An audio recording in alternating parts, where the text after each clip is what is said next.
mode. We call your order to the meeting for November 17th here in the council chambers, the city of Cape Canaveral. Mr. Brown, would you lead us in the pledge, please?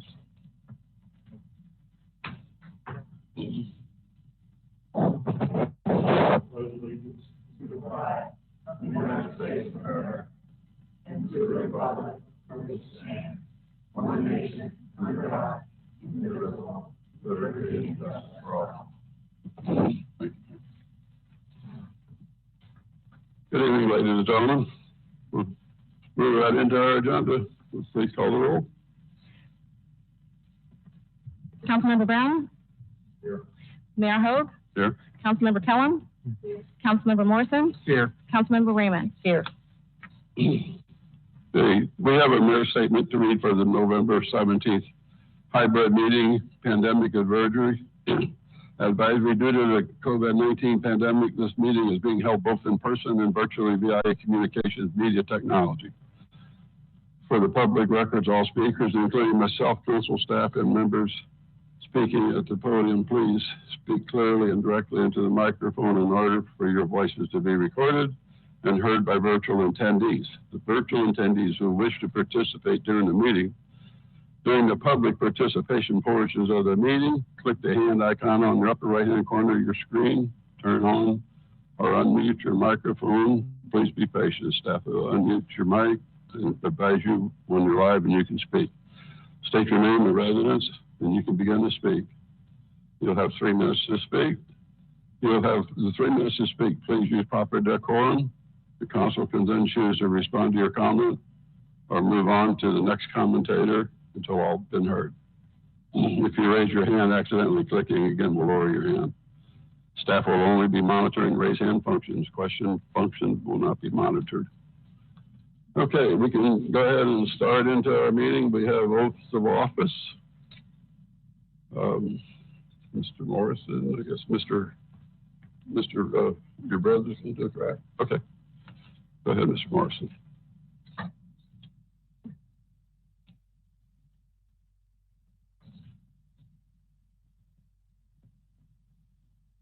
I didn't have your brother's name last, otherwise I'd introduce you. Thank you.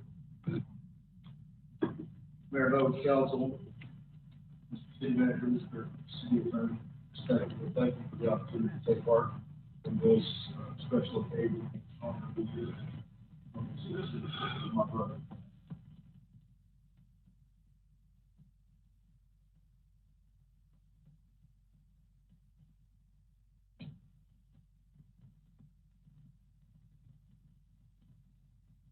I state your name. I, Wes Morrison, do solemnly swear that I will support, protect, and defend the Constitution of the United States of America, and of the state of Florida, and the charter and ordinances of the city of Cape Canaveral, Florida,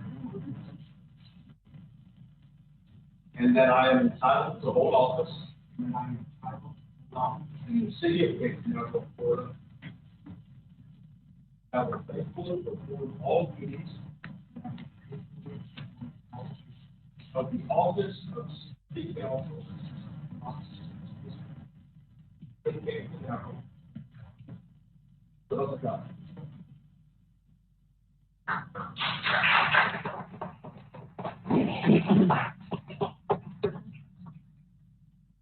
Thank you. Thank you, sir. Congratulations, Wes. Okay, Angela Raymond.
Okay, congratulations to both council people.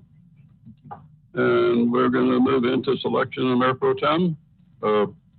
We open the floors for a nomination for Mayor Pro Tem. Nominate Councilperson Raymond. I Okay. accept. Okay, any other nominations? Can we discuss? Oh, nominations? Any other? Is there any other, I asked, is there any other nominations? Okay. Okay. Councilmember Raymond and Councilmember Morrison. And we take them by order of vote or order of nomination? Mr. Attorney? We go by order of nomination? We have two nominations? Well,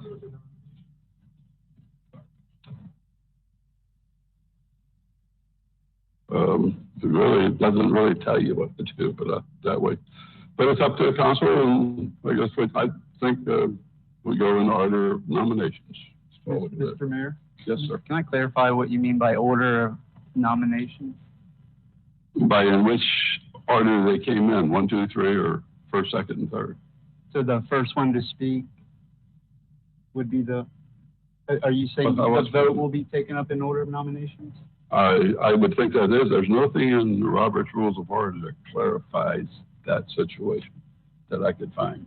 I asked the advice of the attorney, and that's what he told me. Okay. So are we going to vote on this? I think that's what it says, selection of the Mayor Pro Tem. Thank you. That makes sense. Okay. Okay. We have a nomination of Miss Angela Raymond was first, and we have a nomination of Mr. Morrison. Call the nomination for Miss Raymond. For. Mayor Hogue, For. Councilmember Kellum. Against. Councilmember Morrison, Against. Councilmember Raymond. For. Okay, Mr. Attorney, does that succeed the nominations?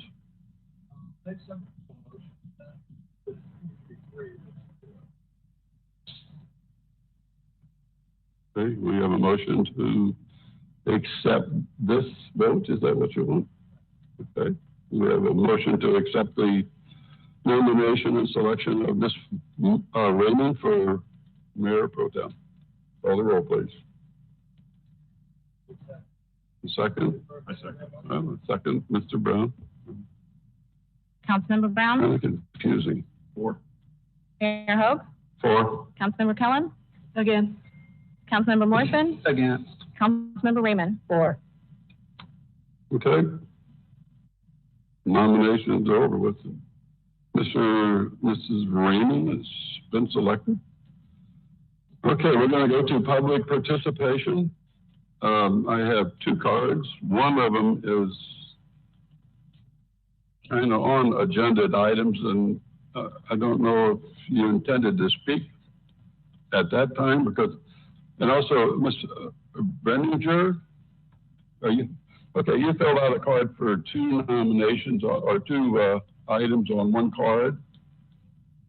And we need to clarify that later, if you would, please. And these are discussion items at the end of the thing. Is that what you want? Okay. I have another one, the same thing. It's a discussion item. It's on the agenda at discussion item. So we'll hear that. That's Ms. King. Right? Okay. We're at discussion time. I'm sorry. Oh. Okay.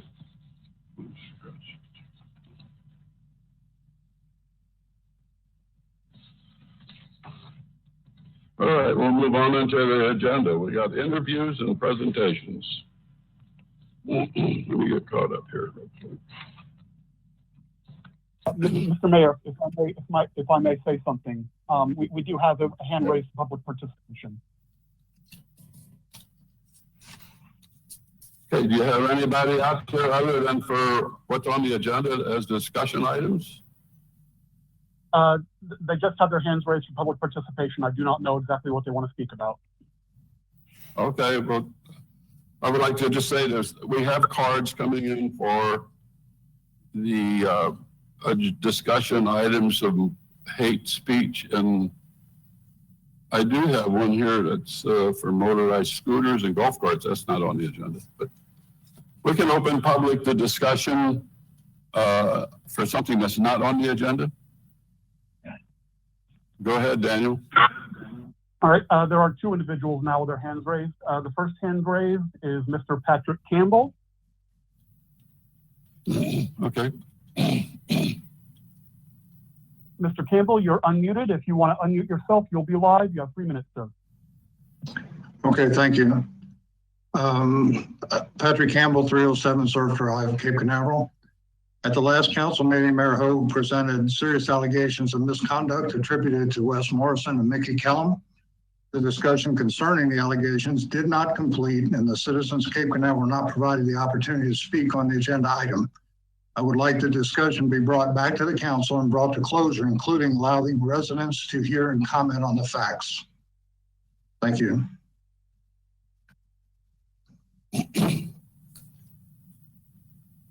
Daniel? All right, we have a Mr. Andrew Dodge with a hand raised. Mr. Dodge, you're live. You have 3 minutes, sir.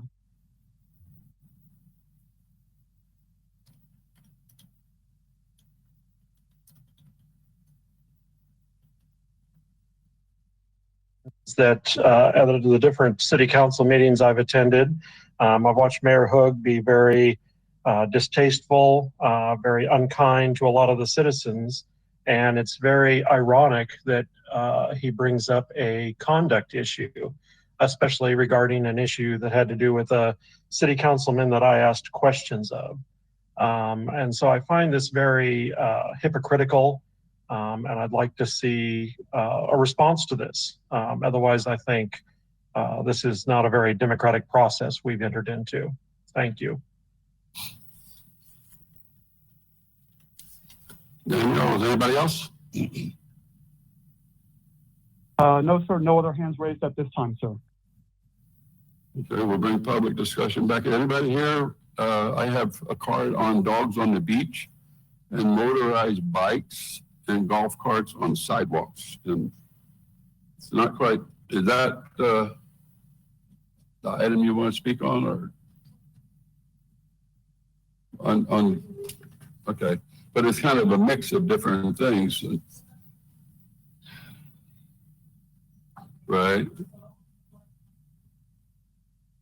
Okay, but we got two separate cards now. That's what you had them mixed together, but you didn't have anything else in there that you wanted to talk about that's not on that discussion item, did you? Okay. Just want to get a little clarified. Thank you. All right. Council, have anything you want to add?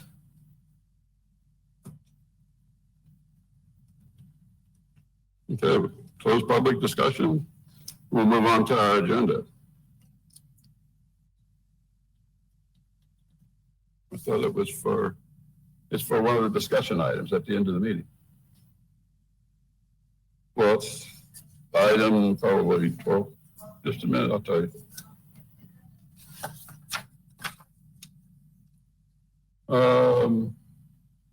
Mrs. Raymond's going to read that right in a few minutes, right? But Mr. Mayor, I think it's a presentation, not a. It comes after, yeah, it's interviews and presentation. That's where we're going. But yeah, okay. Let's get to it. All right. Oh, you want to speak before she reads it? But I'd rather have her read it, and then you can speak on that item. Mrs. Raymond. That's what we're going to do. Go ahead, Mrs. Raymond. Would you read your item, please? Read the official proclamation. That's what you have time to do. Oh, okay. I'm going to go. I'm and reading it, says you want to read it. Would you like to be seated? Thank you. I would appreciate that.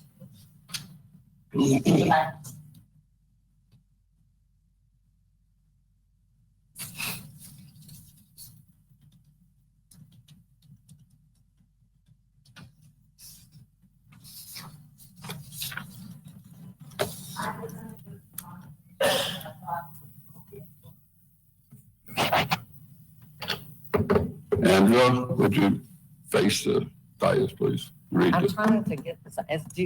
Can you hear me? You don't address the audience. Okay, all right.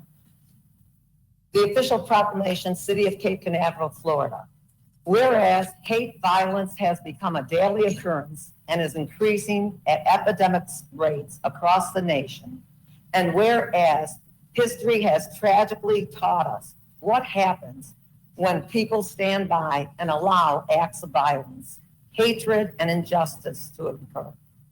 And whereas those that are exposed to such inequitable treatment often feel alienated, without hope, and helpless to stand alone against the hate and aggression.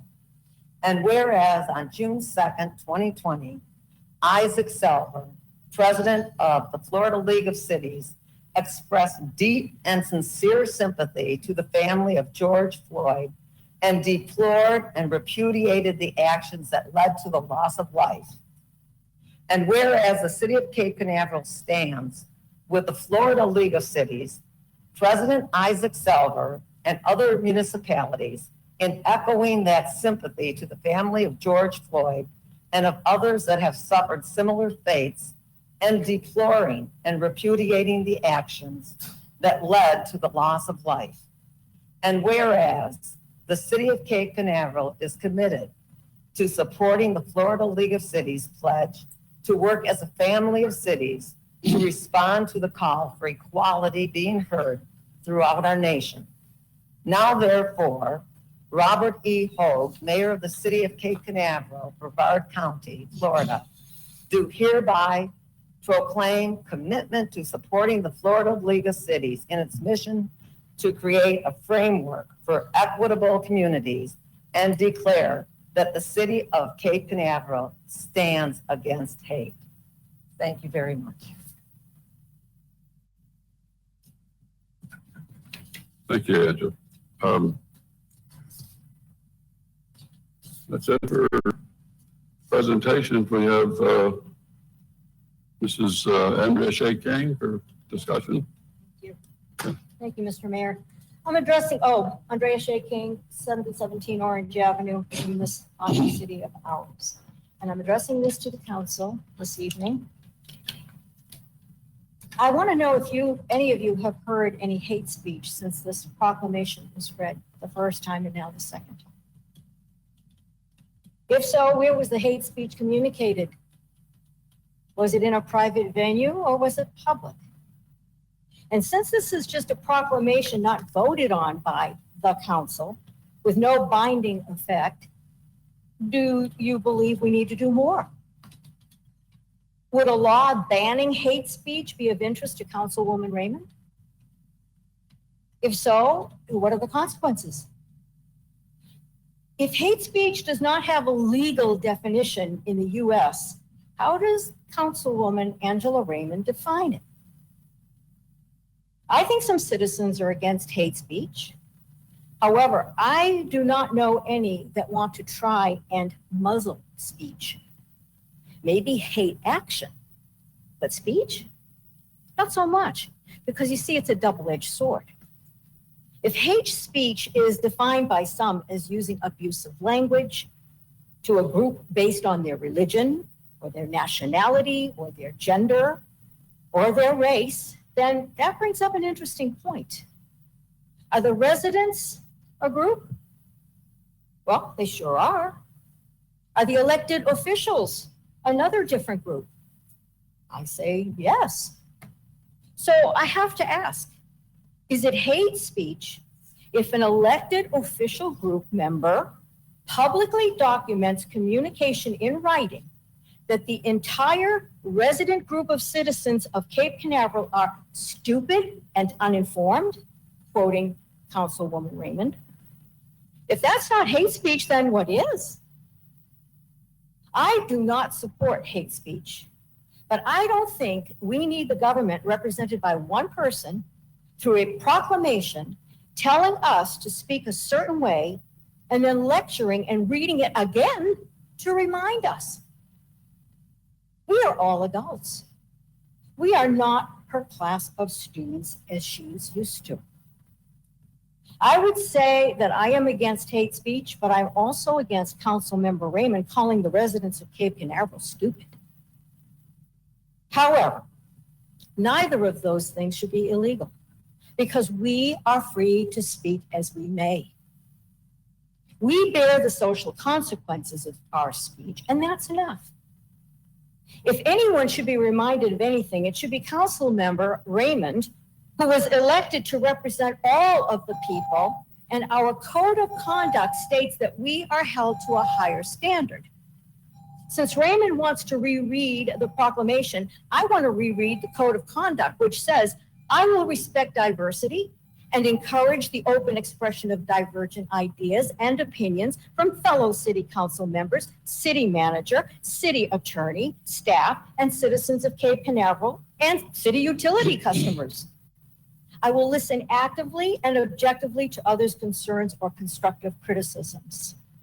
Now, that proclamation has no place for calling anyone. Ms. Kane, could you wrap it up? I'm wrapping it up. I'm wrapping it up. Time is up. I Don't be polite about I it. appreciate the courtesy you're giving me, the extra time. I do.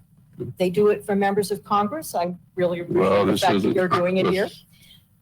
What I would suggest is that you start following your own binding ordinances before you start imposing your preferences on us.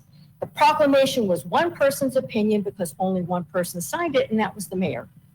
And until it becomes more than that, please let people take their own social risks for how we speak. I chose to be respectful of these civil liberties, and I would suggest you do the same. And in no way am I encouraging hate speech. It's just not in the scope of your duties. If anything, your job is to protect free speech. Thank you for the extended time. I'd like to respond to that, please. And my response is, there is nothing about hate speech. Nobody is trying to limit anyone's speech. This is the United States of America, in case you forgot. But if you read the proclamation carefully, it is against hate, and this was proposed by the Florida League of Cities. If you would like to read a copy of this, I would gladly give it to you, because I think that you have misinterpreted this. And also, any other comments that you said about me were definitely taken out of context. Thank you very much. Good. I agree with the city's proclamation on hate, and I would think that all our other council members would agree also. And if any of them don't agree with it, I wish they would express their opinion right now. But I think it's unanimous, I would feel, but maybe I'm incorrect. Is there any way I can poll the members of the council, Anthony and City, if they agree with this proclamation? Mike, I don't think that's necessary because we read it, and I think everybody sitting up here is well aware of it. And yes, I know how you feel, and things that happen of that nature are things that shouldn't happen in reality, but they do. But I think everybody has a freedom of speech, but when you go into derogatoriness and so forth and so on, then it gets into difference. Everybody has a freedom of speech, but in the end, you can pay for your remarks. So, but let's let it go with that. We know the proclamation's out there, and I think the council all feels in conjunction with the feelings of how that was issued and why. So, I'd like to just move on because we're burying ourselves into the first part of the agenda. We haven't even got to the first part of the agenda. Let's put it that way. We have an interview for a planning and zoning board member, Mrs. Susan Denny. I assume she's here. Okay, ma'am. Good evening to you. Mr. Garganese, our attorney, would like to address you. Hi. Good evening. Hi. First question, Valerie, on the intervention and your Yes. very probably a very lengthy, zoning board, talk a lot of things there and shop, so, I think the council would like to just serve out. So I grew up in Cocoa Beach, Florida. And then I went off to engineering school for a while, lived in Florida, and just recently in 2017, retired in Cape Canaveral. I live in Coral Drive here in Harbor Heights. I've had a background. I've been on the Business Development Board in Palm Beach County, the Economic Council, the United Way Board of Directors as well. I'm looking to be able to help support the community, and I have the time now. And I just would love to help out. And I'm sorry, I'm a mechanical engineer. I worked for Pratt & Whitney for 31 years, retired from them recently in May, and I've worked other engineering jobs as well. So I'm a space kid. My dad worked on the Apollo missions. So looking forward to supporting the community if you will have me. Thank you. Ms. Kellum, let's start down on your side tonight. Hi, neighbor. Hi, neighbor. Thank you for applying and stepping up to be part of our community. I know the Planning and Zoning Board is one of the most important boards. They're all important, but that's a very important board. And I think with your experience, you will be a perfect fit for that. And thank you again for stepping up. And I believe that you will be an asset to the board and our city. And welcome. Thank you. Thank you, Ms. Denny. I look forward to working with you, and thank you for volunteering your time. Anytime. Okay. Ms. Welcome. What is your engineering in? Mechanical engineering. Mechanical? Figured probably was. Yep. Okay. Yep. But welcome aboard, and I'm sure you can add some good advice to this board. And I'd like to see you there soon. All righty. Okay, enjoy. Thank you. Hey, Ms. Denny, Hi. thank you very much. I think that board's up to 6 people now. It's a 7-person board, and so you got us almost full. I know finding people to have the time to go out and do this is really difficult, and so thank you for serving. I think the most exciting thing for your background is you have attention to detail, and that is something that certainly planning and zoning, as Councilmember Kellum said, very important position. Just a question, and if you don't have an answer, I'll accept that. But is there something that you want to see improved within our planning and zoning? When you look at the city as a whole, do you feel that maybe things are lacking in a particular area? Well, I want to get involved. I want to understand what the plans are for going up, going forward in this and that. And right now, I can't tell you if I see anything lacking or not. So far, I'm enjoying being home, and it's a wonderful place to live. I plan to die on Coral Drive here, so I'll be around for a long time. I'm in pretty good health. So. Thank you again. You're welcome. Thank you, Ms. Denny.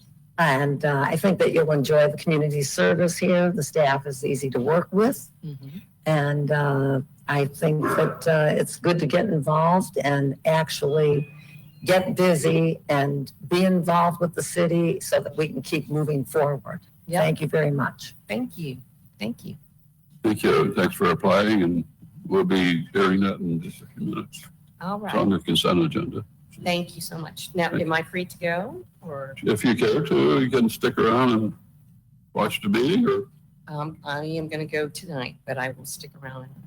you have something to do, you're more than welcome. Otherwise, you can stay. We don't charge. Thanks. Have a good evening. Thank you. Okay, we'll move on to our consent agenda. Is there any items anybody cares to pull from the consent agenda? Well, yes, Mayor, I would like to pull number 3 and number 6.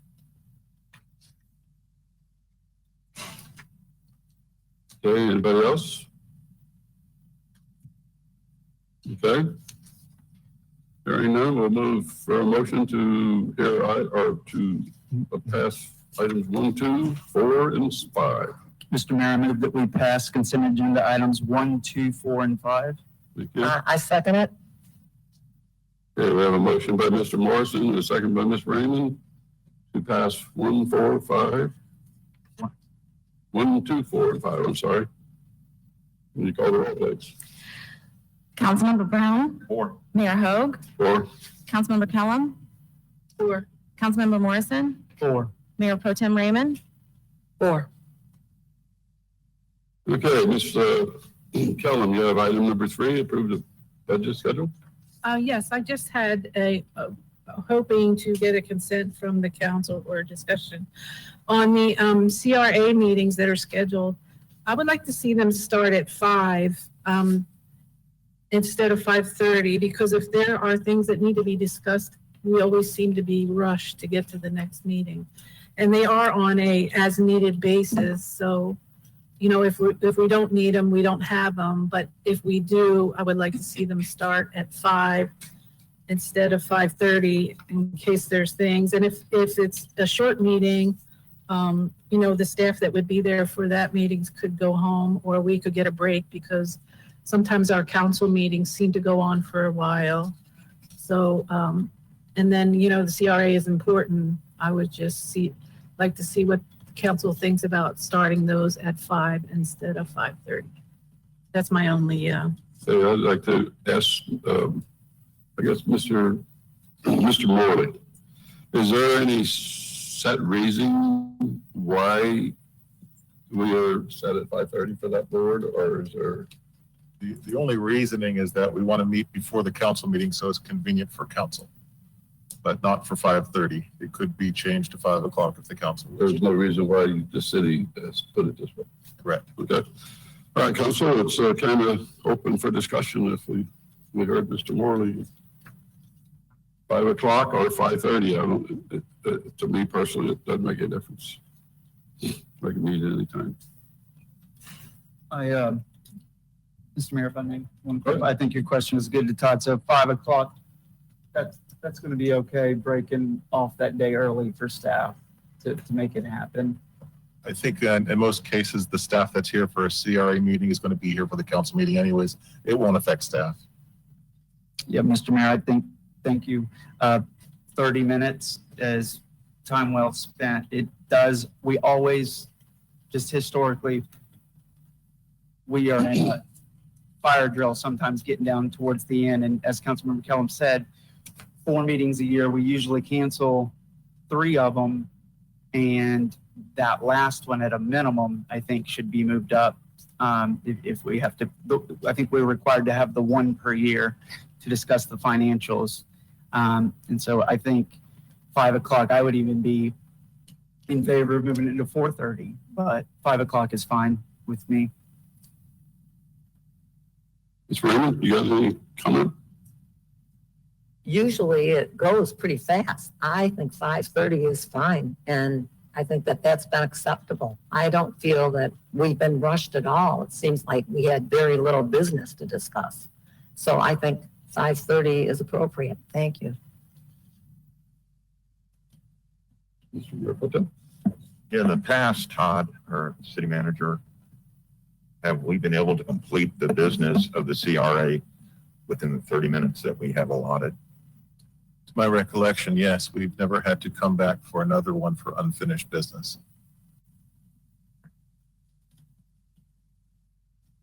Any other discussion? Yep, Mr. Mayor, Yes, sir. just want to clarify, 2 points by Councilmember Raymond and Mr. Brown. The first one well taken by Mayor Pro Tem Brown. We have been able to finish. And Councilmember Raymond, you've said that you feel like you weren't rushed, but what I'm hearing is one of our fellow council members is saying that she feels like she needs a little bit more time. And we're talking about 30 minutes here.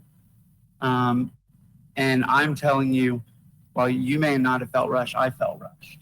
And yes, the meeting ended, but it was done in a fashion where 30 more minutes would make a big difference in again, meeting once per year. What we're talking about is, will we meet for 1 hour for a governing body for this? I don't have a problem with that.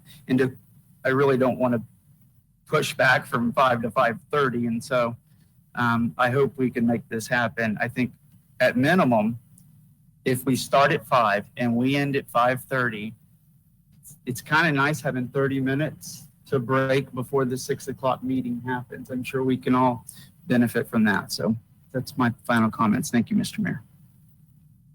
Good comments. Any further?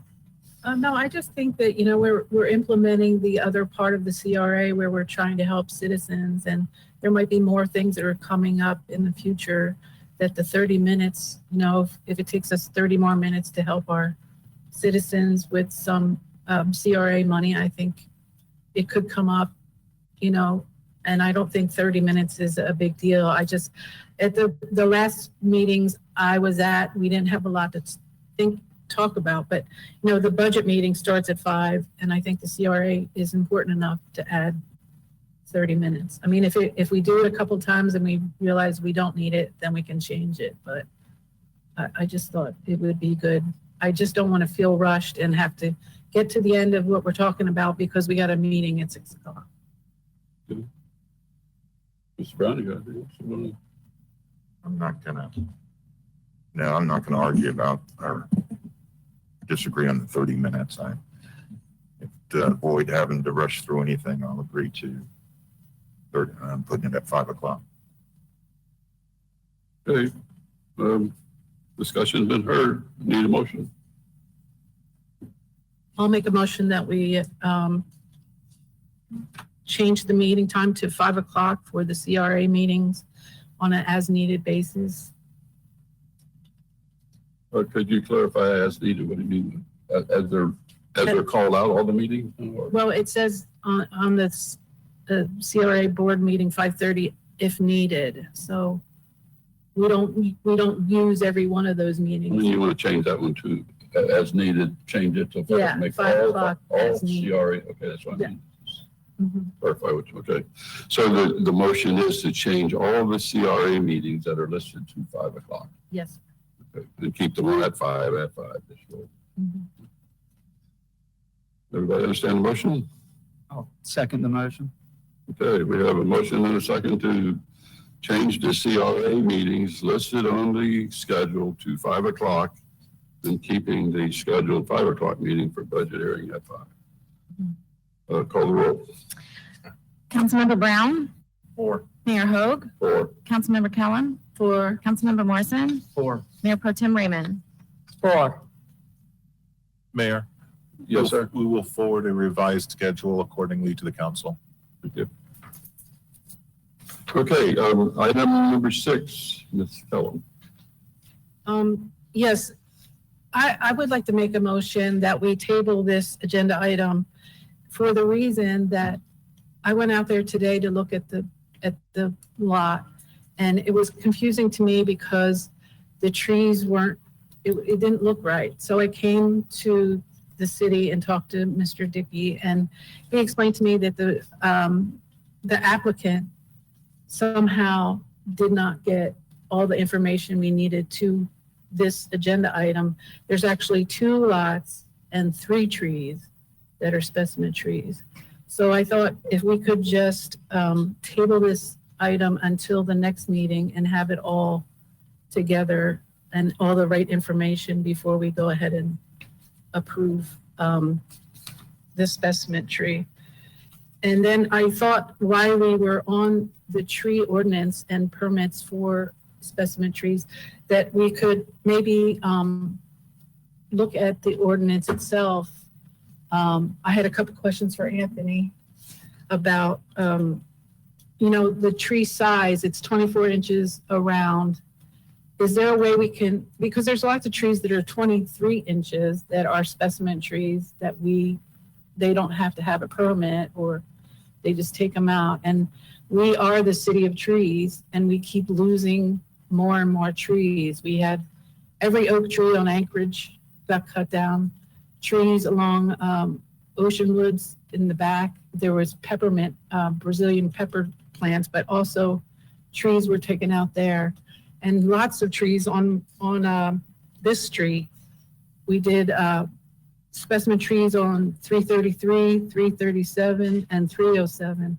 So I think it's important maybe to table this agenda item till we have all the right information and can do it right. And then I wanted to ask Anthony, can we as a council change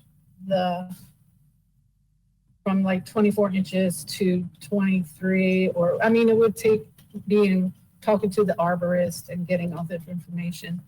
If you notice, specimen trees are just afforded additional protections under the city's tree protection code.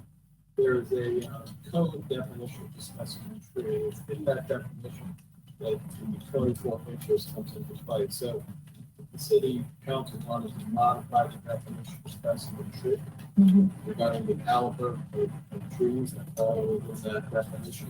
That would be an endorsement. The city council would have to consider and adopt. Would that go through P&Z first?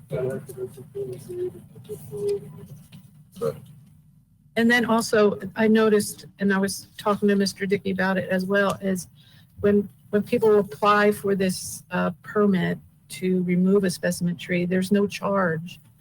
And, if we charge the nominal fee per property, if there's more than one tree on the property, but we do send the arborist out there and code enforcement goes out there. There is staff time involved in that. Can we, with the legislation from the state, can we charge for a permitting fee? Generally, yes, the city can charge a permitting fee. Also require replacement of trees that are taken down. There is now a statutory preemption on certain trees. Those are permit fee, those are residential property that disadvantage the life safety of the property. Preemption in addition, power companies have a statutory preemption. But other than that, the city can generally impose a fee or tree replacement requirement. And then there was, when we approve a specimen tree, and then before they remove it, they sell their property. There was a question of whether that permit followed the property and I know Todd and Dave are working on that. So I think there's a lot of, maybe we could tweak the tree ordinance a little bit. And then I just wanted to bring it up for a council discussion and see what y'all think. And We tweaked it 100 times. We can tweak it 101 times. well, it hasn't been tweaked since 2015. So. Is the applicant here today? No, I believe Mr. Dismore is not here today. Is that correct, Dave? And if I could clarify for the record, Dave, is there $100 fee to apply for a specimen tree removal?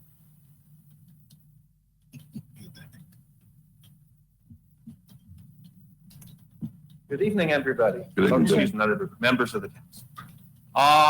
Currently, there is I asked a specific question of our code enforcement staff who administer this, and we currently do not charge a permit application fee for a specimen tree removal. But that is something we can take care of if it's the council's will. Very easy to take care of that. I was going to ask you, Dave, when Mr. Skellum was through, but we had discussed this at our little get-together. I understood from our discussion, the applicant wanted to include the lot next door, which was 2 or 1 or 3? 3? Yeah. Okay. And that discussion you had with them, we're going to be able to okay with this, just go ahead and let it? Yeah. I spoke to the applicant late this afternoon. He was planning on being here, but after he reconsidered his position, how he wanted to move forward, he indicated he would not be here. Yes, just a 15-second explanation. The applicant owns 2 lots adjacent to one another, lots 3 and 4. And the application, as well as the submitted tree survey, only included information for lot 4. The applicant just became aware of this on yesterday. He indicated that they had failed to submit the proper documentation on lot 3. They do want to move forward with the tree removal on Lot 3. There are 2 specimen trees there. So I think, obviously, it's the council's call, but Councilmember Kellum's recommendation to table the action on Lot 4, the request in front of you this evening, certainly would, that would be consistent. We could package all 3 of the specimen trees on Lot 3 and 4 together, and we could present that all to the council at the December meeting. I think with where you talked, about the tree that is in question at the moment on the application is where the house is going to be built.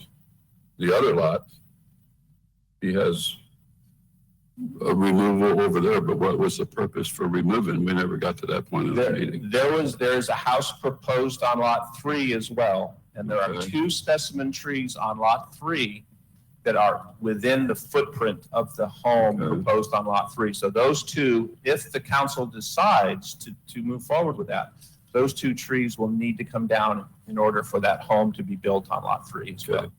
But can we not handle that at that time? Because we were discussing about charging for permitting and not removing trees until the permits were issued. So we would be safe in that factor. Well, I think when does he plan on doing all this? Yeah, what Councilmember Kellum is discussing, it would require an ordinance change to tie the removal of the trees to, say, the issuance of a BP, a building permit, excuse me, to make sure that we don't fall into that situation that trees are removed without a home being built. We know a home's going to be built. That tweaking to the ordinance, it's going to be at least 2 months before, well, 3 months actually, it has to go to the P&Z. So it's going to be a while before we get those things in place. So we may not be able to make sure that those specific issues are dealt with on this tree removal, the one that's going to be in front of you next month. But I think those are great ideas. We can certainly, Anthony, and yeah. I think personally, my feeling is that we should go ahead and pass this as it is. The other lot that you're in question on, he's going to build another house over there. That has nothing to do with this lot. This is a separate site plan that we saw.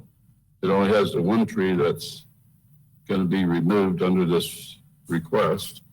And if we go to P&Z with an ordinance change to do what Mrs. Kellum is saying and what we discussed about no trees before permitting, we would be protected in that manner. But this here, by making the change on this tonight and putting this back to that, it would hold him up on another 2 to 3 months of moving forward on his permitting over there. Or yes. He has a permit for that home or not?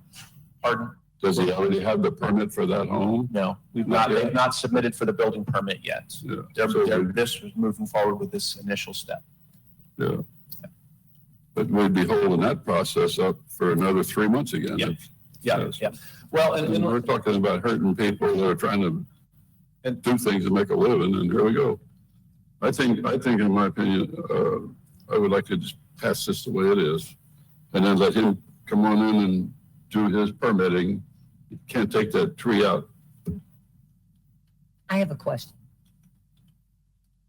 Are there 2 specimen trees on that 1 lot where that's what I thought. He wouldn't be able to build the house without removing that 2nd tree from that lot, because I went by and looked at it twice. And so I thought that doesn't seem quite fair though, that he should wait to get a permit. He'd be waiting another 3 months to do, and he's been waiting 6 months now to do whatever. Mr. Mayor, I'm on Councilmember Raymond's question. I had the can we pull up attachment 3 as you answer it? I just want that would help me. Sure.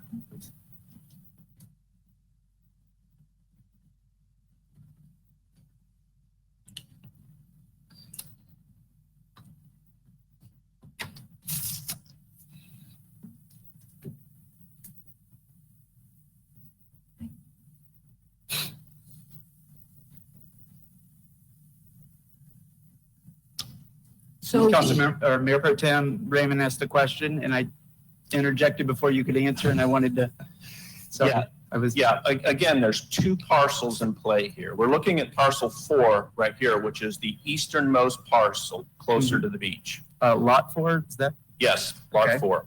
Yeah. Lot 3, which is to the west of this, Mhm. they're also proposing a similar home. And so yes, and there's 2 specimen trees on lot 3. Okay?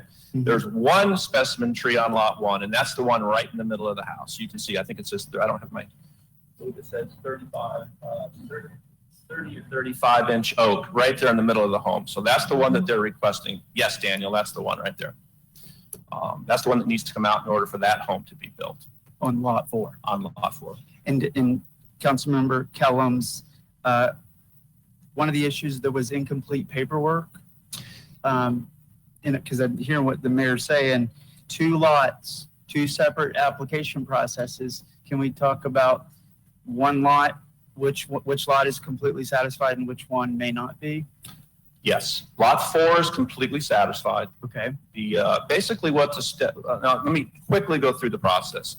An application is I'm gonna reader digest this. An application is submitted. Our arborist goes out to determine if there's specimen trees on the site, which he has done. An application is submitted. It's processed. The request is put in front of the council. And the important criteria here in the code says that there's certain particular circumstances that must exist in order for the council to approve the removal of specimen trees. One of them, which this is being processed under, is that I think Daniel's going to this code section where this is included. Yeah, right there, 1 through 5. They're processing this under paragraph 2. Whether the specimen tree is located within the footprint of the proposed structure, which is the case. So we are forwarding this to the council for your action. Now, lot 3 has 2 specimen trees on it. They are both within the footprint of the home, but that information wasn't provided to us until yesterday. So that did not make it in time. And frankly, I was unaware of that until unaware of they even wanted to do anything on lot 3 until yesterday. So there you have it. We're here. The request is strictly for lot 4. Okay, thank you. And your comment about the applicant not being here, realized he didn't submit for lot 3, but he has everything he needs for lot 4. And he would like to move forward with lot 4. I asked him if he wanted to table it, and he said no. Okay. Yeah, if something was incomplete, I mean, the process got to be complete and fair to everyone. What's interesting to me is when state law came out, and Anthony, please correct me if I'm wrong, if the mayor's okay with that. It says, you said it earlier, that if there's a danger to the property, you do not need, local governments cannot prohibit the removal of a tree if the tree presents a danger to the property. Examples of that would be, I guess, oak roots coming through somebody's house, busting pipes, whatever. What's interesting is where this person wants to build a house, there's a tree right in the middle of it. And if there was a tree coming through your house, that would be a danger. It's which comes first, though. And I think the logic there is, if the tree comes first, the house can't go, right? And so in danger is one of those broad words that we can all wrestle around with what it means. But I would say if this person needs to build a home, he has this property, he owns it. And we put it in the frame of big developers and all the money, but just think about the law, and I'm going to paint this scenario. And if we treat him this way, we've got to treat everyone this way. Somebody inherited a property. They've had it in their family for years. They're now going to go move to that property. Golly, there's a tree right in the middle of it. Been planning my whole life to build this home, and now they can't. That to me is a danger. And I'm not the applicant, but state law says if it was interpreted that way, he wouldn't have even had to come to us for approval at all. And I would say he's got a decent argument there. Meaning if he went and cut that tree down and we said, hey, you should have brought that through council, he could have said, I'm sorry, I've got to lay my head down at night and put a roof over my head. I think we all, as a council, we don't agree on everything, that's for sure, but there's no one up here that likes the fact that trees come down, especially old oaks. And I think that in this particular case, if we want to get serious about trees, which I think we are, and the budget will truly reflect that, we can start planning more. And we had got the mitigation plans in here, and we've got the tree bank and ways to do it. But I can't hold this person up, as the mayor said, if he's met all the criteria administratively. He's trying to build a home here. And so I would support moving forward lot 4, lot 3. It sounds like it's not even on the discussion item. So thank you. That's all I have, Mr. Mayor. Thank you.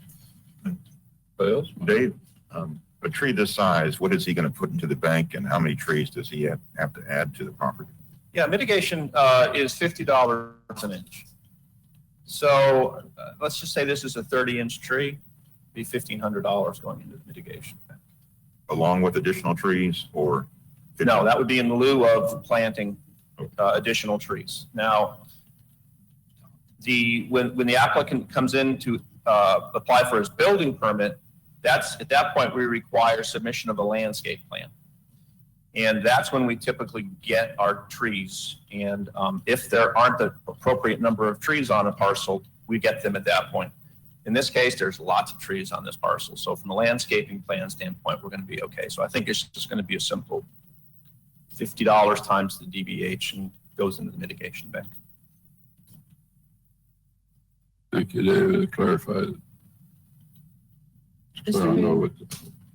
I feel like if we table this, we're doing an injustice to this gentleman. He's met all the criteria. The criteria that Mrs. Kellum wants to put forward is up to us to get that done. Right. My point is, and maybe Dave could answer this, or Todd, if on this construction site, if he pays a company to come in and remove that giant tree, and there's 2 other trees on the other lot, is he going to pay it twice, or is he going to want to remove all the trees at the same time? I'll answer that because I've done it. Tree guys charge you by tree. Right. They'll charge you by the tree to remove it. They'll charge you by the tree to, they don't care if you got 10, they'll charge you $50 because of the sizes of them. Mm-hmm. It cost me like $800 to have my old tree just trimmed. Right. Am I, you know, Like that removed. it just says, you know, in his application, he says the trees are located in the footprint of the new house, which I get, and it is a huge tree. But he doesn't plan on planting any more trees because there's a bunch of trees on the lot. Well, on that lot, every one of those trees is marked to be removed. So that's where the landscaping thing Not on comes lot in. 3. No, every other tree, I'm saying palm trees, other trees on the lot are all being removed. I got 1 or 2 good palm trees I saw in the house, but regardless, I'm sure he'll do other landscaping. Well, that's why I was asking Dave. That's where the landscaping. Yeah, there's going to be landscaping you're going to have to do, but as far as mitigating that tree, to mitigate, like Mr. Dickey said, $50 an inch. That's a must. And the rest of it will be done on the landscaping permit, Okay. the landscaping design. And one comment, Mayor, I think it's important to always keep in mind that the city has been preempted from dealing with anything other than specimen trees. Mm, So all those trees out there that are less than 24 inches, yeah, he can we do don't, whatever. we have very little ability to deal with those. Right, and from you know, a mitigation. Right, and there's a, you know, there's a thin line with private property rights, and I understand that. I just, so many of those big trees on Madison have been removed. I just hate that, you know, that we have to lose more. So if we pass this as it is for that lot, but the other things that I was bringing up as far as the diameter of the trees and the tree fee. We'd have to bring that up for an ordinance, goes through P and Z, and it comes back to us. So would that be a separate motion then for us to Yeah, take it back to we staff? pass this, make a motion if you desire, or somebody can, make a motion to pass this as it is, Okay, and then come back with we'll poll the council and see about a consensus to, go back with the ordinance for, implementation of a smaller diameter. Is Okay, that what you're looking, like 20 inch? yeah. Okay, so, anybody else want to discuss this item? Yes, No, I just would like to make a motion okay, to authorize the removal of one specimen tree at 309 Madison Avenue. second. Is there a second? Need a second? Second. Okay, we have a motion by Ms. Raymond and a second by Mr. Morrison to authorize the removal of a specimen tree at 309 Madison Avenue. Call the roll, please. Councilmember Brown? Four. Mayor Hogue? Four. Councilmember Kellen? 4. Councilmember Morrison? 4. Mayor Pro Tem Raymond? 4.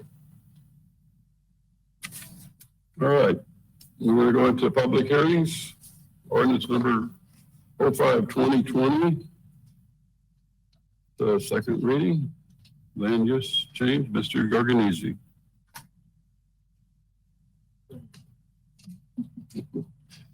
Busy man. Poker game solitarily.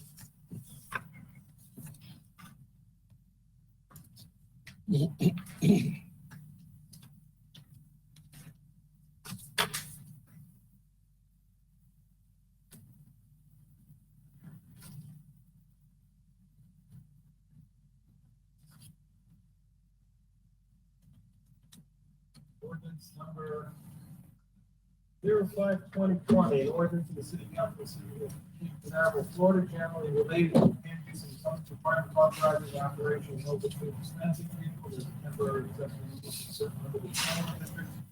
Ordinance of section 509.102, subparagraph 2 for statutes and special events and other occasions. Authorized by the city, providing general standards for operating mobile food dispensing vehicles, providing for the repeal of prior and consistent ordinances and resolutions of incorporation into the code set available and an effective date. This is second and final reading of this ordinance. It's also a public hearing item. At the last meeting, we discussed the new statute, Florida preemption, partial preemption relative to mobile food dispensing vehicles. The council considered the ordinance, having a discussion. Out of that discussion, we need some direction to make a few modifications after first reading. First modification was to the affidavit requirement, to put the indemnity provision in that affidavit, requirement of the application process that amendment was made. In addition, there was some discussion and direction regarding allowing private property owners to have mobile food dispensing vehicles, relative to special events that may occur after their application. So those are the two changes. Other than that, the ordinance to that first reading. Okay, Council? I just had one question, Anthony, and, at the last meeting, we, in the minutes of the last meeting, it says that the, pavement, wherever it says payment, we were going to change it to approved parking surface. And, I didn't, when I read through it, I didn't see that change. Instead of pavement, because we were trying to get away from the pavement everywhere. That's the only thing I saw.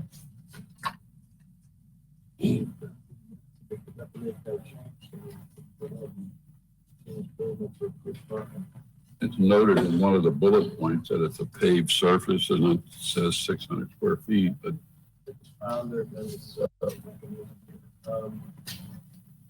But it's line 28, page 8 of the ordinance. Mobile food dispensing vehicle, temporary sales area must be on a paved surface. So there was the direction to say.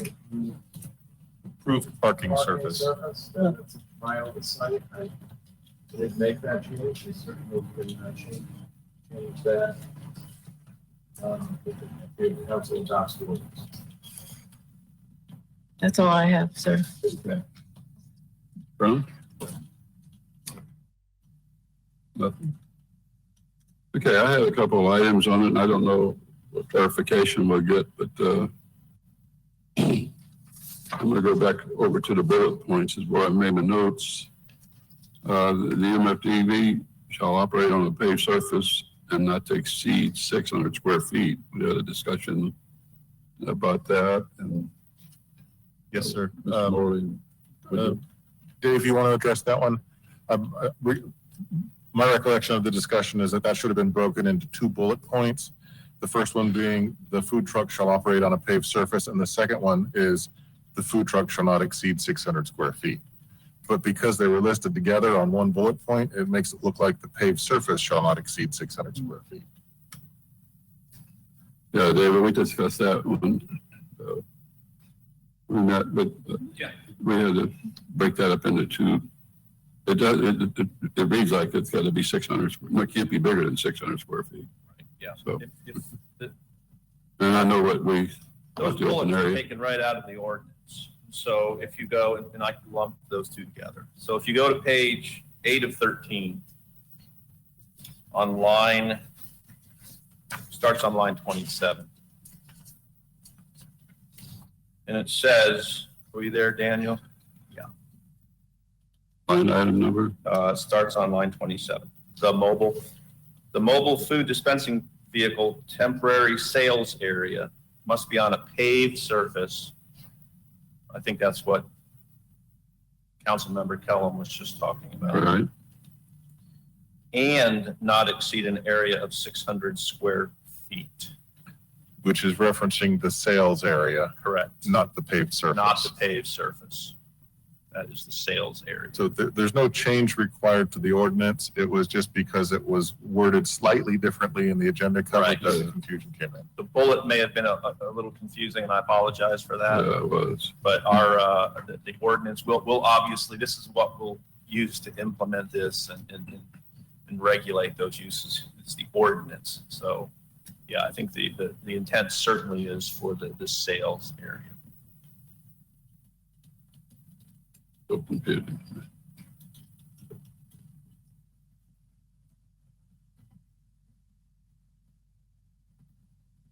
Mobile food dispensing temporary sales area must be on a paved surface and not exceed an area of 600 square feet. Mayor, if That it helps, we could do a simple amendment there in the ordinance. And we could say, let's see, which line is that on, Dave? It's 28. Yeah. The The mobile food dispensing vehicle temporary sales area must be on an improved parking surface, period. The sales area may not exceed 600 square feet. Well, let's just like take Mrs. Kellum's, this is what Mrs. Kellum was asking for. So if she puts a food truck in her driveway, her children have a birthday party or whatever she was talking about before, what's going to be the sales area, just where the truck parks? Or the whole front yard? That's what, I know what the reasoning we talked about was, we didn't want Right. picnic tables out there and food vending and, but the way I can't wrap my arms around the way it's written to mean it's 2 different things. The paved area and is where the trucks got to park. But what if the front yard is 1,000 square feet or what? And she's having a party out there, that, Well, my interpretation of that would be the front yard is not the sales area. The sales area is basically right where the truck is sitting.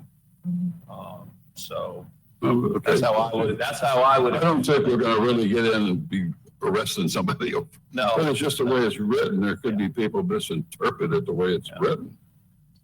Mr. Mayor, can I chime in on this with you? Sure. I have a suggestion. Can we just strike through the 600 feet and get away from, I mean, if you think about, well, what's the problem with 700 feet? What's the problem with 1,000 feet? I got a 1,000-foot square driveway. We're kind of, I think, getting, that number was important to, if it's important to us, I don't think it's important to me. And I think that that's the easiest way to get around this. So on an improved parking surface, period, strike the rest of the sentence? I don't have a problem with it, because, my point was the 600 square feet, just like Mr. Morris is picking up on. I got a driveway that's maybe 1,000 square feet, and I'm gonna park a food truck on it. But I can't park it on that driveway because it's 1,000 square feet, but where do I? Okay, so I go back in and measure and draw a line across it and say you can't park beyond this line? Are we getting that technical with this? Is there a reason for the 600? I don't know. I think the intent was not to allow, this language that we're talking about is for language for food trucks to go into residential neighborhoods, Right. single family or multifamily neighborhoods. And so we didn't want the food truck operation to get too big and to impact immediate neighbors in the neighborhood. That was the intent. If I'm wrong, Anthony, jump in. But if I'm fine, if that's the council, what the council wants to do is just strike that reference to 600 feet. I'm okay with that because I think we have enough other sections of the code that we can deal with. We have a noise ordinance we can deal Once with per day, Right. twice per twice year. per year. This So was put in for Mrs. Kellum to have a party for her grandkids. And we're making an issue out of the square footage of Yeah. over there. yeah, and is our code enforcement folks going to run out with a tape measure and measure Yeah. 30 by Well, 80? We're getting too Probably technical. not. I think it was just an attempt to try to tamp down the scope of what these things possibly could become. But if the council wishes to remove that language, Or we could limit it to 12 grandkids. that is true. You can't have any more than 12 there. But I think the 600 square, that bothered me when I read that. Okay. Well, why do we, We'll just strike it. That's fine. So Todd, Yes, mobile food dispensing vehicle, mobile blah, blah, blah. Temporary sales area must be on a improved surface. Period. Yes. So starting with line 27, the revision is starting with line 27. It will read, the mobile food dispensing vehicle. I'm sorry, that's the wrong line, Dave.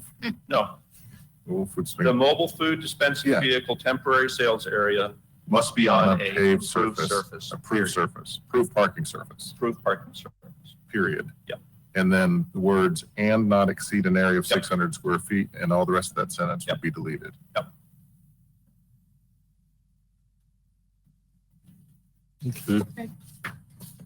and I only had one other thing, and that was on the due to the passage of 509 statute. We talked about that with the city is not incumbent to have a permit, but we're talking about permitting.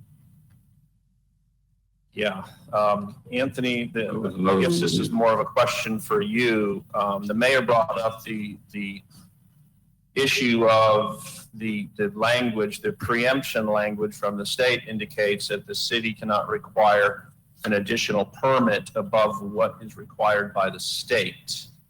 Now, the mayor is indicating that, wow, aren't we requiring a permit here through this code? So he felt like there was on the face of it, there was a conflict between the ordinance and the state. My view on that is, the way to read the statute is, the city cannot impose a permit on the mobile food dispensing vehicle on the condition of what the state requires the permit. The way this ordinance is structured, related to land development, permits and land development decisions that tie to the property owner rights, not on the mobile food dispensing vehicle. The mobile food dispensing vehicle is, yes, by the property. So Mayor, does that make sense? The permit is needs to be obtained by the property owner, not the mobile food Okay, dispensing okay. vehicle operator. Okay. That relieves us from that statute. That was my question.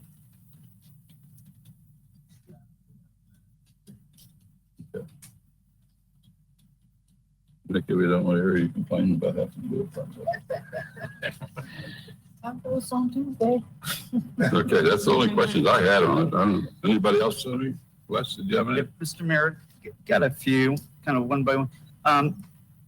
The 34, let's go to page number 6, line 28, if my eyes are correct there. Yep.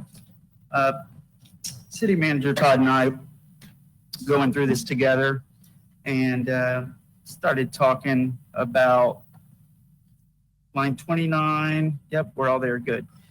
Page 6. So it says mobile food dispensing vehicles on existing single or multi-family residential property under this subsection shall not be permitted to operate a generator while on the property and shall be required to use on-site electricity provided by the owner of the property when in operation.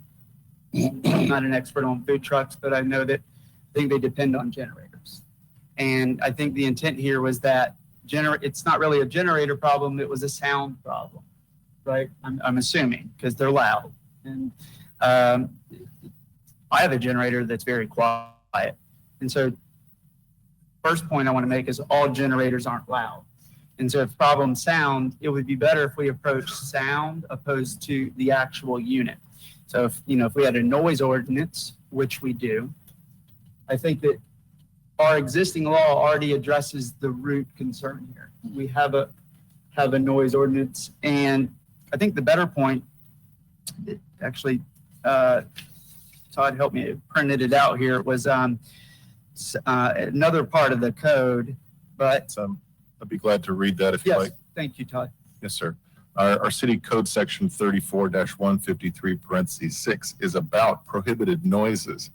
And this particular one says the discharge into the open air of the exhaust of any engine, motor, motorboat, motor vehicle, except through a muffler or other device which will effectively prevent loud, explosive, and unnecessary noise therefrom, is not allowed. So that's a prohibition in our code that's already there. So in other words, our code already says you can't have a loud generator. You've got to have a muffler on it. Otherwise, you're violating our existing code.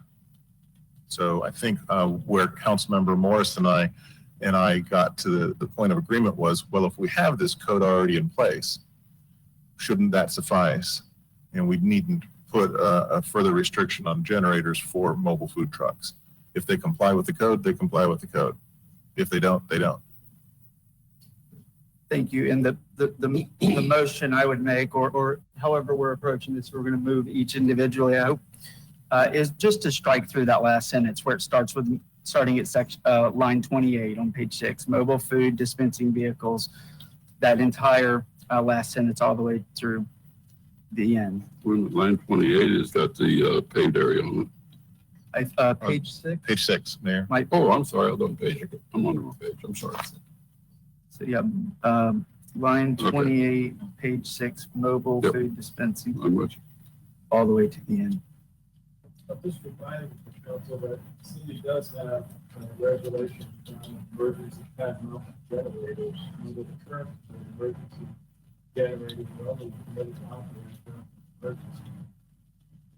Thought-wise, so those types of generators, they're only permitted to go in emergency during an emergency.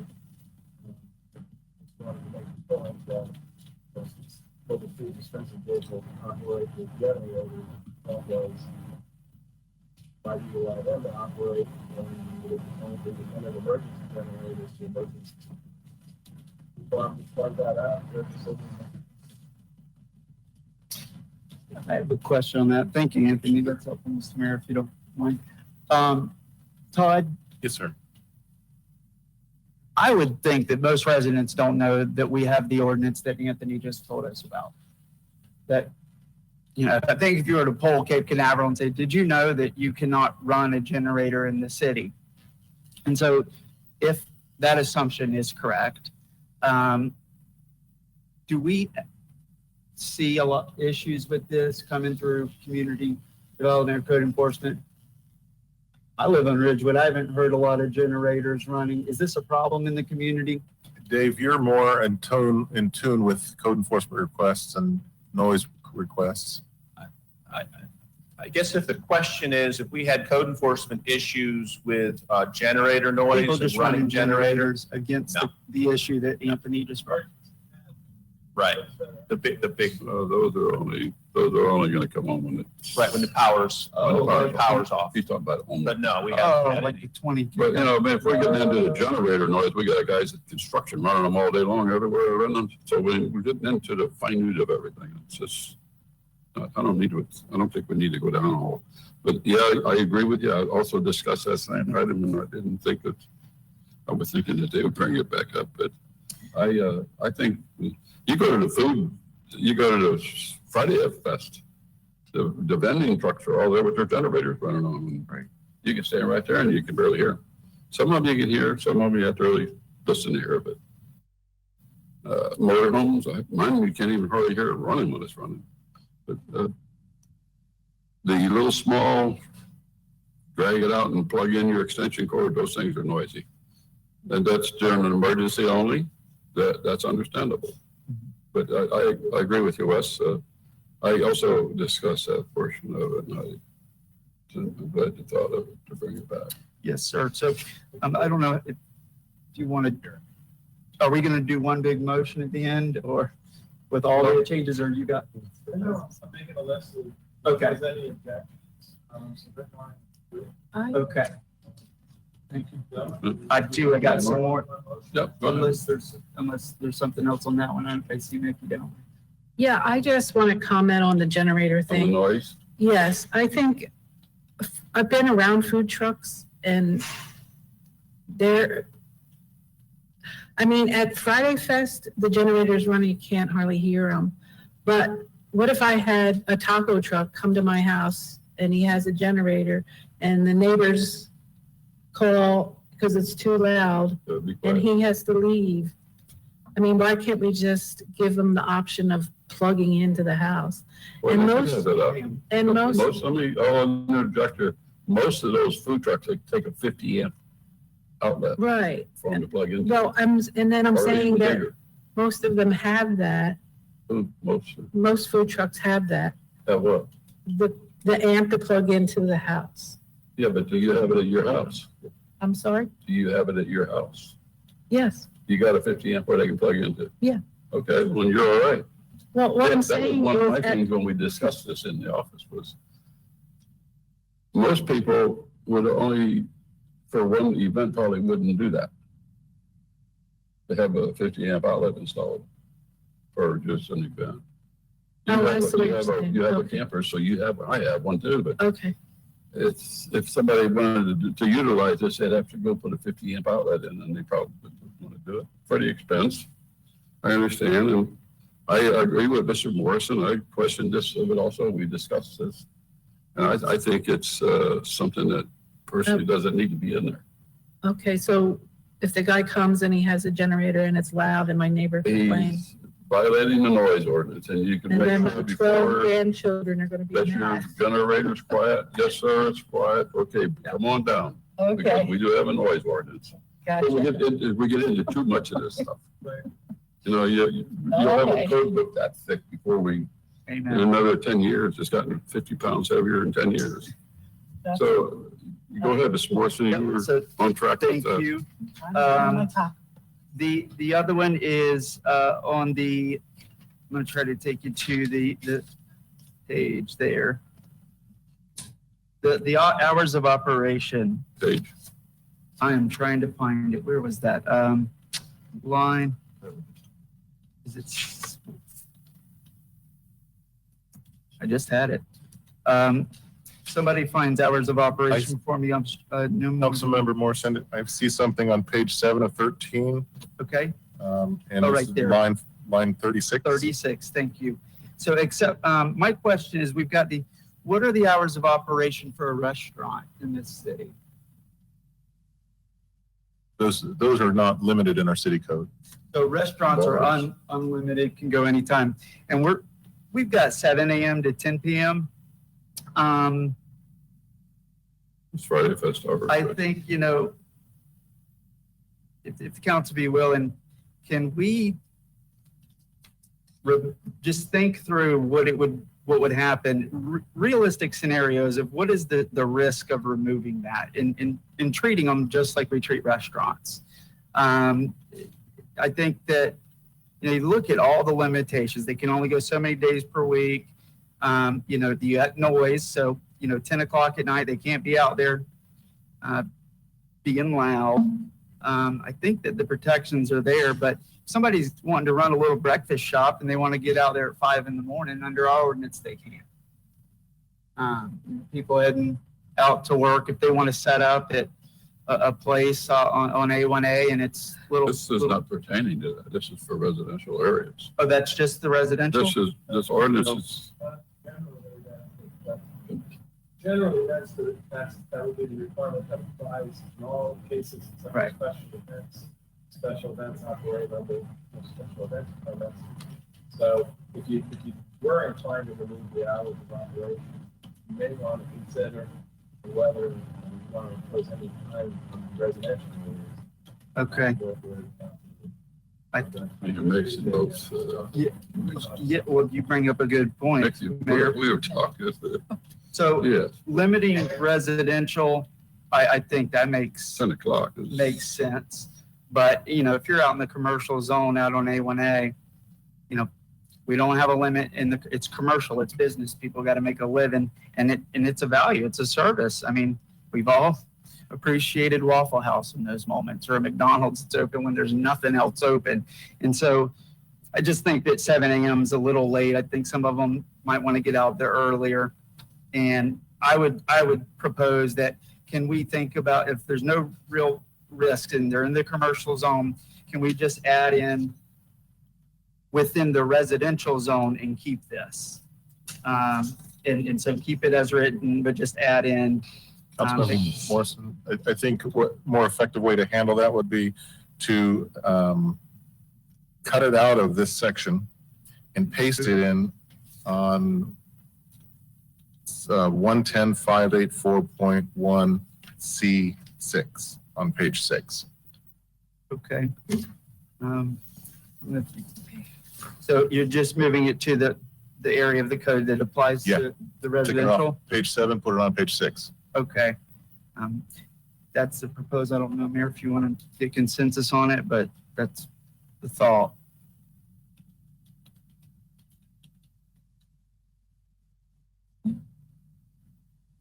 Yeah, because, we don't want a food truck over in a residential yard till 1 a.m. serving somebody out there with a big wedding party going on or whatever the events are. But residential area, I think quiet time should be just like we got 7 to 7 in all categories.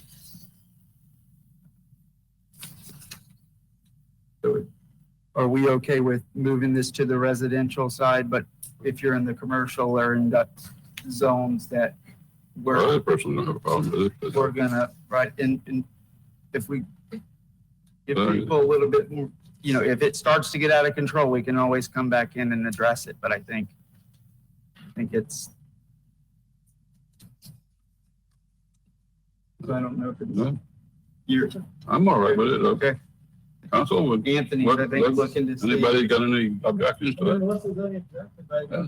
think there's, Okay, okay. It's fair enough if there's any objections. If not, mark it down as a no change. I don't hear any objections. Go ahead, Mr. Morrison, move forward. Okay. No more than one food dispensing vehicle shall be parked in operation on a single property at any given time except mobile, unless basically it's a special event. So this one is just another one. You think about a big parcel and all the other, I'm sorry, I'm on page 7, line number 25. Page 7, line 25. Right. Just above where we just were. Yep, got it. So basically, this is saying no more than one on a single property. And if you got a big property, I don't know why we would limit that. The other thing is, there's other pressures, proximity pressures that are going to constrain a scenario where you're going to have rows of food trucks. We've got parking limits on them. We've got minimum, setbacks. And I just don't think realistically that would happen. I think that was the intent here is, man, we don't want a whole bunch of, food trucks all stacked up in one spot. But to say, well, if we don't want a bunch, we're only going to let one, might be a little far. I would propose that we remove the limit and let them set up. And if that concerns the council, at a minimum, put some sort of ratio in there that says per square foot to protect, I guess, the goal. But I don't see a problem with if they want to put 2, 3 there on a big lot, that should be fine.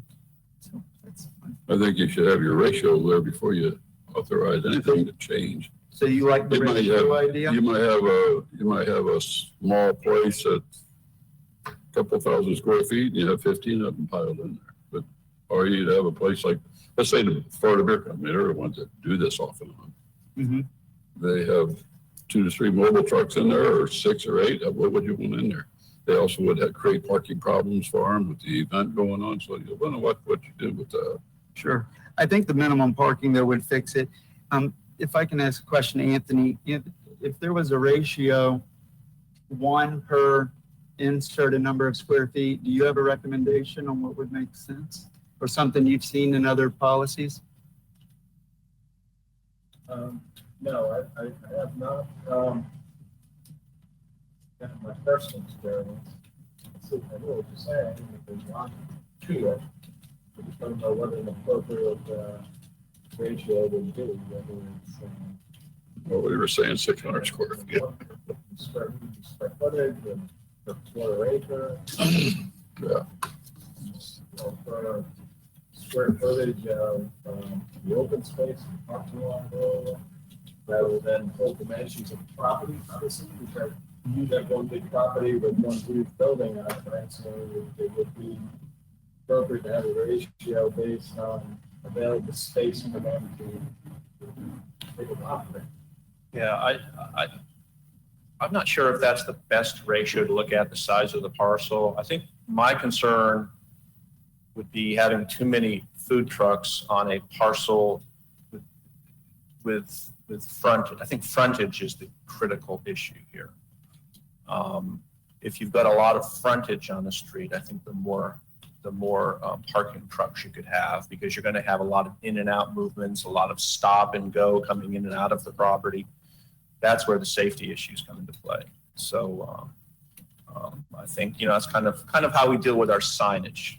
The more linear feet of frontage on the street you have, the more signage you can have. So I think that might be a better way the formula, that better be a better formula to look at with respect to the number of food trucks, just off the top of my head. But yeah, great idea. I'm with you on the ratio approach. And obviously coming up with the right ratio tonight might be challenging. So could we do this? Could we simply say, keep it as written, and then say, in the event you want more than one, it shall be approved by council? And then that buys us time. And then simultaneously in parallel, you're working on what works. And we have, I think, have a win-win. I think the only issue, and believe me, I love having the council involved in stuff. It takes a lot of pressure off us as the staff. But my only concern is that with doing that, having that approach, a lot of these food truck folks, they want to pop in there and they want to go the next day. And if we're funneling stuff through the council, as written, the one, they don't come through council. Right. In the event you want more than one, right, come through council. And all I'm saying is if you don't want us to have to approve it, as soon as you get an ordinance proposed that. Oh, I see. In the interim, that would be it's an interim step. Gotcha. I didn't understand. Okay. What happened? Question, we're all for 4. So if we're okay with that, I think hear about it. It would say no more than one. Anthony, I don't know if you're here and saying this in a better way than I am, but to essentially say in the event more than one, shall be subject to council's approval, just as a patch, for lack of better words. I mean, I can add, the end of paragraph 3, Mm-hmm. as it already says, it's one except, so multiple expensive visits may be allowed for disbursement from the city during authorized special event. Okay, that's, We still need a ratio area though. and I think that's what they'll work on over Have to time. have some ratio. Excuse me, Mayor, you're wanting staff to bring back a ratio. So wouldn't it make sense to table this? No? I mean, I think Councilman saying it, he's being inclined to want to move this ordinance forward here on second reading, make this temporary stopgap. Somebody wants that more than a mobile food dispensing vehicles. It's not a special event, then it's come to council and ask for that. In the meantime, when if the city comes up with a ratio, if it's even necessary, then we can come back and insert new language into the code. If you're looking for an additional way to allow property owners to have multiple food dispensing vehicles, whether it's now a special. And we might find no one even wants more than one, it never comes, but if it does, that's where you'll be able to crunch the numbers and make a good recommendation. You're not having a strict prohibition, you're providing two options for property owner. One, on a special event, or you come to the city council and you ask for permission. Exactly. That's the. Yes. Okay. And we may not bring, it's possible we may not bring back a ratio. It may not be broken. Why fix it? Yeah, I think it's a good approach. Okay. Mr. Mayor, if you're good, I will, I'm going to try to just get one more here. It was the 4 days per week. So we limited space. I think the units, now I'm getting to time. I don't know the same logic of time of day. Why are we we were okay with not limiting hours of operation. Now can we not limit the days either and let them, 7 days a week, if you have the permission and you follow all these rules here that you've laid out, I'd just like to strike through this entire section, similar that we did for time of day. Now I'm saying strike through days per week. But with the same logic, if we wanted to limit days per week, now I don't know, in residential, but I can't think of a scenario. If you want to throw a birthday party on it, you can only do it twice per year anyways. So a residential wouldn't even be an issue. So I think that's the proposal, Mr. Mayor. Can we get rid of this and allow a food truck to operate and try to make a living 7 days a week? I was going to ask David a question on that. Where did he go? He's sitting down. That's all I have. Oh, there you are. Where did he go? I'm sorry. What was the reasoning for P&Z's reasoning for this 4 days per week? I was curious. Well, He makes a good point, but yeah, I'm did not they have a sure. reason? I'm not sure P&Z really specifically discussed this, this specific issue. But as you recall, there's some language that these are being proposed as temporary uses. And as you start getting a use 7 days a week on the same piece of property, it doesn't become so temporary. Right. It becomes a permanent use. So that was really the thought. What would preclude, if we took Mr. Morrison's idea and did away with it, but kept the same food truck? I would assume this is kind of zeroed in on one guy coming to the same place. Yeah. Like the place called Bourbon or whatever we got talked about. Why couldn't they have a food truck for hot dogs Monday and Tuesday or so, and then a hamburger guy come in on Thursday and different food truck? But I know what.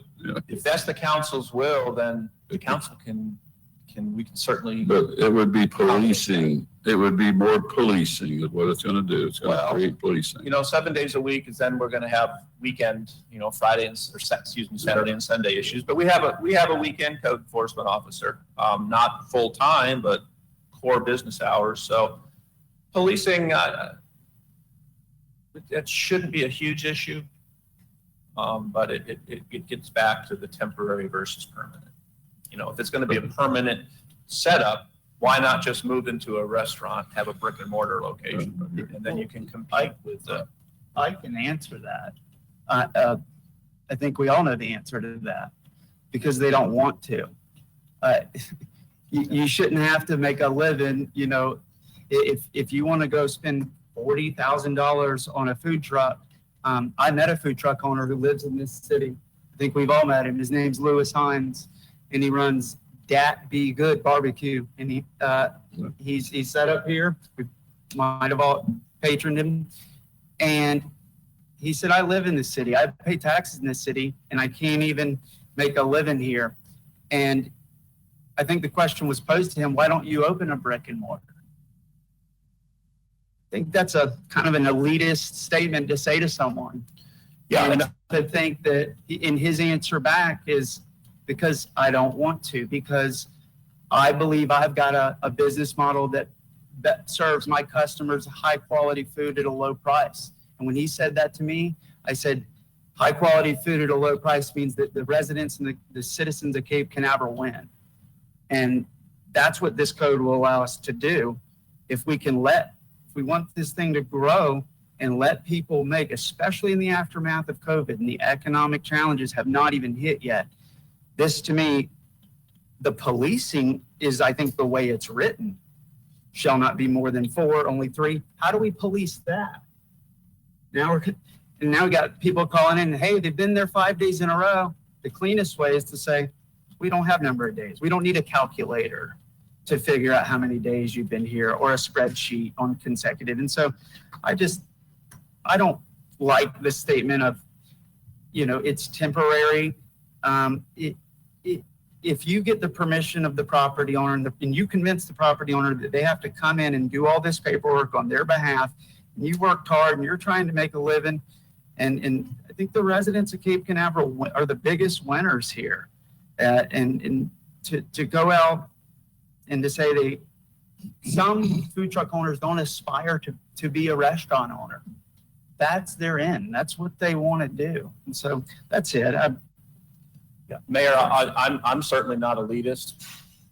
I'm going to focus in on that word, Wes. Didn't say you were. I know you didn't. I just wanted to make sure that that's certainly on the record. And all I'm trying to do as a staff person is impart on the council what I've heard in our public meetings and our public hearings from business owners in the Planning and Zoning Board who are lay members, residents of the city, represent the residents of the city. That's what the P&Z board does. And they specifically talked about this issue. And their feelings were it would not be fair to the brick and mortar restaurants. I don't have a position on it. I'm just sharing with the council what I have heard and what some of the feelings were throughout this process that we've used to bring this, to advance this to this city council tonight. So again, at the end of the day, it's your decision.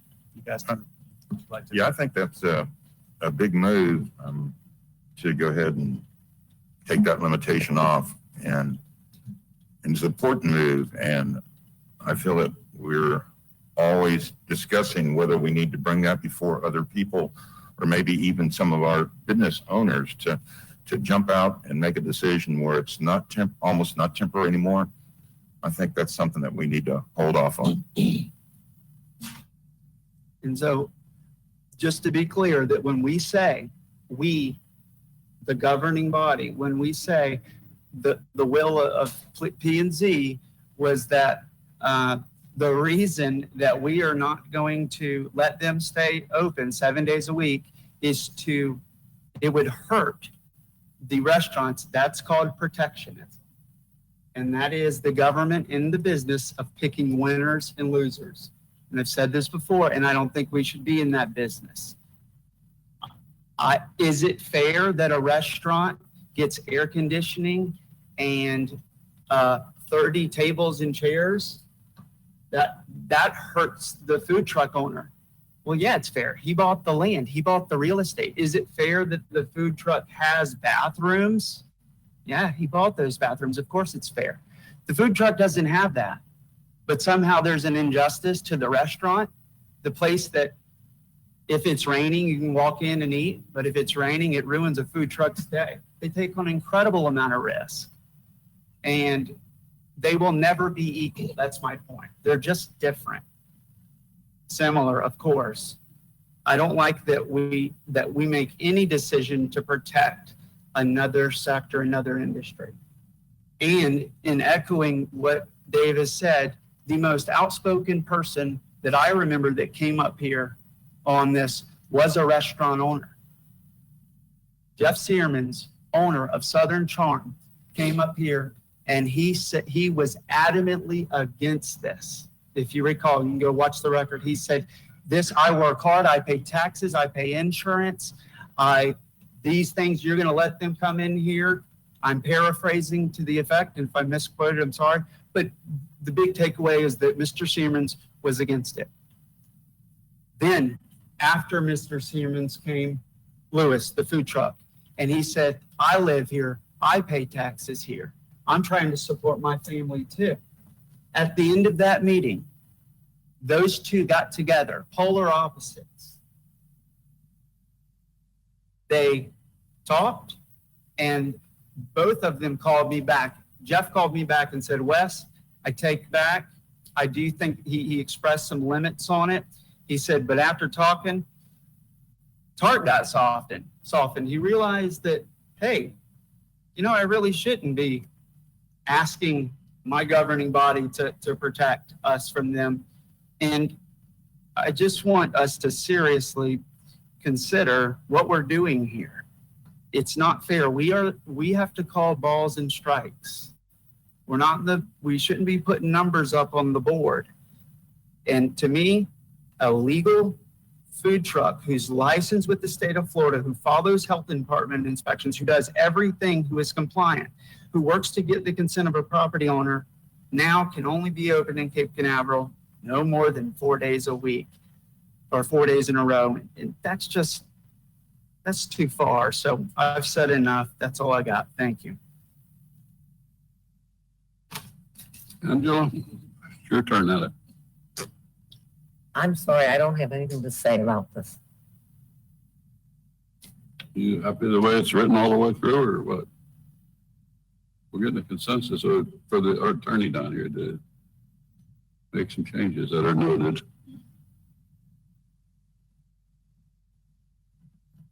It's a difficult one because I feel that It's difficult. I'm not sure that the food truck operator wants to be here 7 days a week from 5 a.m. until 2 a.m. We're not making them. Well, I know. I'm just saying that I think that they probably understand their business and they understand their customers. So I imagine that they would be more limited than wanting to do that every single day. Dave, how many restaurants do we have in the city? Do you approximately? Just give me a ballpark figure. We've only referenced one of I'd say them. roughly 30. 30. And we've made reference to just one of them. So I just want to know how many we have. Thank you. Oh yeah, I was just referencing the one public comment that came up that night. All right, Mr. Attorney, you have a list of items down there, unless somebody else has something. Mickey, do you want to add anything or say anything? I just wanted to say, I understand where Councilman Morrison is coming from, and I agree. I think that, first of all, mobile food trucks go where the crowds are. I don't think that, if they're here 7 days a week and they're not getting any business, they're going to pick up and go where they're going to get business. And I owned a restaurant for a while, 7-10 years. And the restaurants in our city, especially now who have suffered through the COVID, I don't think it's fair for a guy in a truck to pull up turn his generator on when the restaurants in our area have been struggling to figure out how to keep their doors open. So if we put this restriction on them for now, I mean, we can revisit it again later, but to say that, you know, okay, this guy that owns this little restaurant, you've been struggling, you put stuff outside, you put tents up, you figured out a way to keep your doors open, but now this guy's going to pull up next to you and open his doors. And I just think that we need to think about the people that have been here and the restaurants. Some of the restaurants closed their doors and will never open again through this COVID pandemic. So I think if we just leave that as it is, and I understand what you're saying, Wes, about limiting, you know, making it unfair for someone who has a food truck. But we also have to think about the restaurant owners that operate in our city and have been struggling for the last almost 9-10 months. You know, I think if we pass it the way it is with the changes, the pavement, the generator, and not limit more than one food truck, and leave that in for now, and then revisit again maybe down the road to see how it is after we get past this crazy pandemic and restaurants are doing well again. I would think that would be an option. That's all I have. Mr. Attorney, could you go back over what you have, please? So, Mayor, there are 5 changes to the ordinance that I have written down. First is the word paved is a change to food parking surface. Number 2 is to remove the 600 square foot sales area limitation. Number 3, remove the generator prohibition under the residential section. Number 4 is hours of operation limit should only apply in residential areas. That language will be moved under the residential section. And then with respect to the prohibition on multiple moving food dispensing vehicles on a single piece of property, add language or as authorized by the city. We go back to the item number 5 on page 713, which is the hours of operation. You said they're in a residential, would remove it, we tend to leave it for residential. Yeah, exactly. It's gonna stay in for residential, but the text is gonna be moved under. Okay. Yep. I just wanted to clarify what you were, hopefully you were saying. Okay, Council? You heard the 5 items. Is there anything in there that Council does not support? Let's just start down with Ms. Kellum, and if we do, we'll look for a motion. No, I support the changes. Okay. Mr. Mayor? I concur. I support the changes. Okay. Mr. I support the Ward? I Okay, support it. we'll call for a motion to support the 5 items as Mr. Garganese read, and we'll see it on the ordinance when it gets brought out. You're going to have a public hearing, correct? Oh, public hearing. And with the 5 changes, right. All right, let me get satisfied here with public hearing. We're going to go to that. I don't think we got any cards on this. No. Okay. All right, public hearing. We're going to open the item for public hearing for the food truck vending ordinance 05/2020. Daniel. No, sir, no hands raised at this time for this item. Okay, we don't have any cards. Anybody want to? Okay, we'll close public hearing. Back to the dais. We heard the good discussion. It was good discussion. I make a motion that we approve ordinance 05/2020 at the second reading with the 5 changes. I'll second it. Okay, we have a discussion by Mrs. Cullen, a motion, by Mrs. Cullen, and a second by Mrs. Raymond. Would you call the roll, please? Councilmember Brown? Four. Mayor Hogue? Four. Councilmember Kellum? Four. Councilmember Morrison? Four. Mayor Pro Tem Raymond? Four. Okay, we're going to go on to item number 8, ordinance 07-2020, adopting the amendments for the annual general fund. Second reading. Mr. Garganese. Ordinance number 07-120, ordinance of the city of Cape Canaveral, Brevard County, Florida, adopting amendments to the annual general fund, special revenue funds, agency fund, private funds, enterprise funds, and enterprise capital fund budgets for the fiscal year beginning October 2019, and ended September 30, 2020, provided for the entire consistent ordinances and resolutions, and the package day is a second final reading, also public hearing that housekeeping ordinance.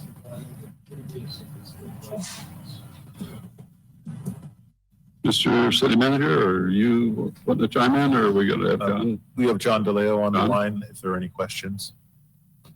Okay. Council? Do you have anything we can address Mr. DeLeo? He's on virtual. I have no questions, sure. Questions? No questions. Questions? Ms. Raymond? Questions? Okay, we'll look for a motion. No public hearing, I'm sorry. Make a I don't motion. have any cards on it. Daniel? No, sir, no hands raised at this time. Okay, we'll close public hearing then. Bring it back to the dais. We'll look for a motion to pass ordinance 07-2020. I'd like to make a motion that we accept ordinance number 7-2020 as written. I second it. Okay, we have a motion by Mayor Pro Tem, I'm sorry, Mike, Mr. Brown, and a second by Mayor Pro Tem Raymond. Call the question, please. Councilmember Brown? Who's who? Four. Mayor Hogue? Four? Councilmember Kellum? Four. Councilmember Morrison? Four. Mayor Pro Tem Raymond? Four. Okay, the next item is item number 9. It's ordinance number 08-2020, amending chapter 94, the signage. First reading, Mr. Garganese.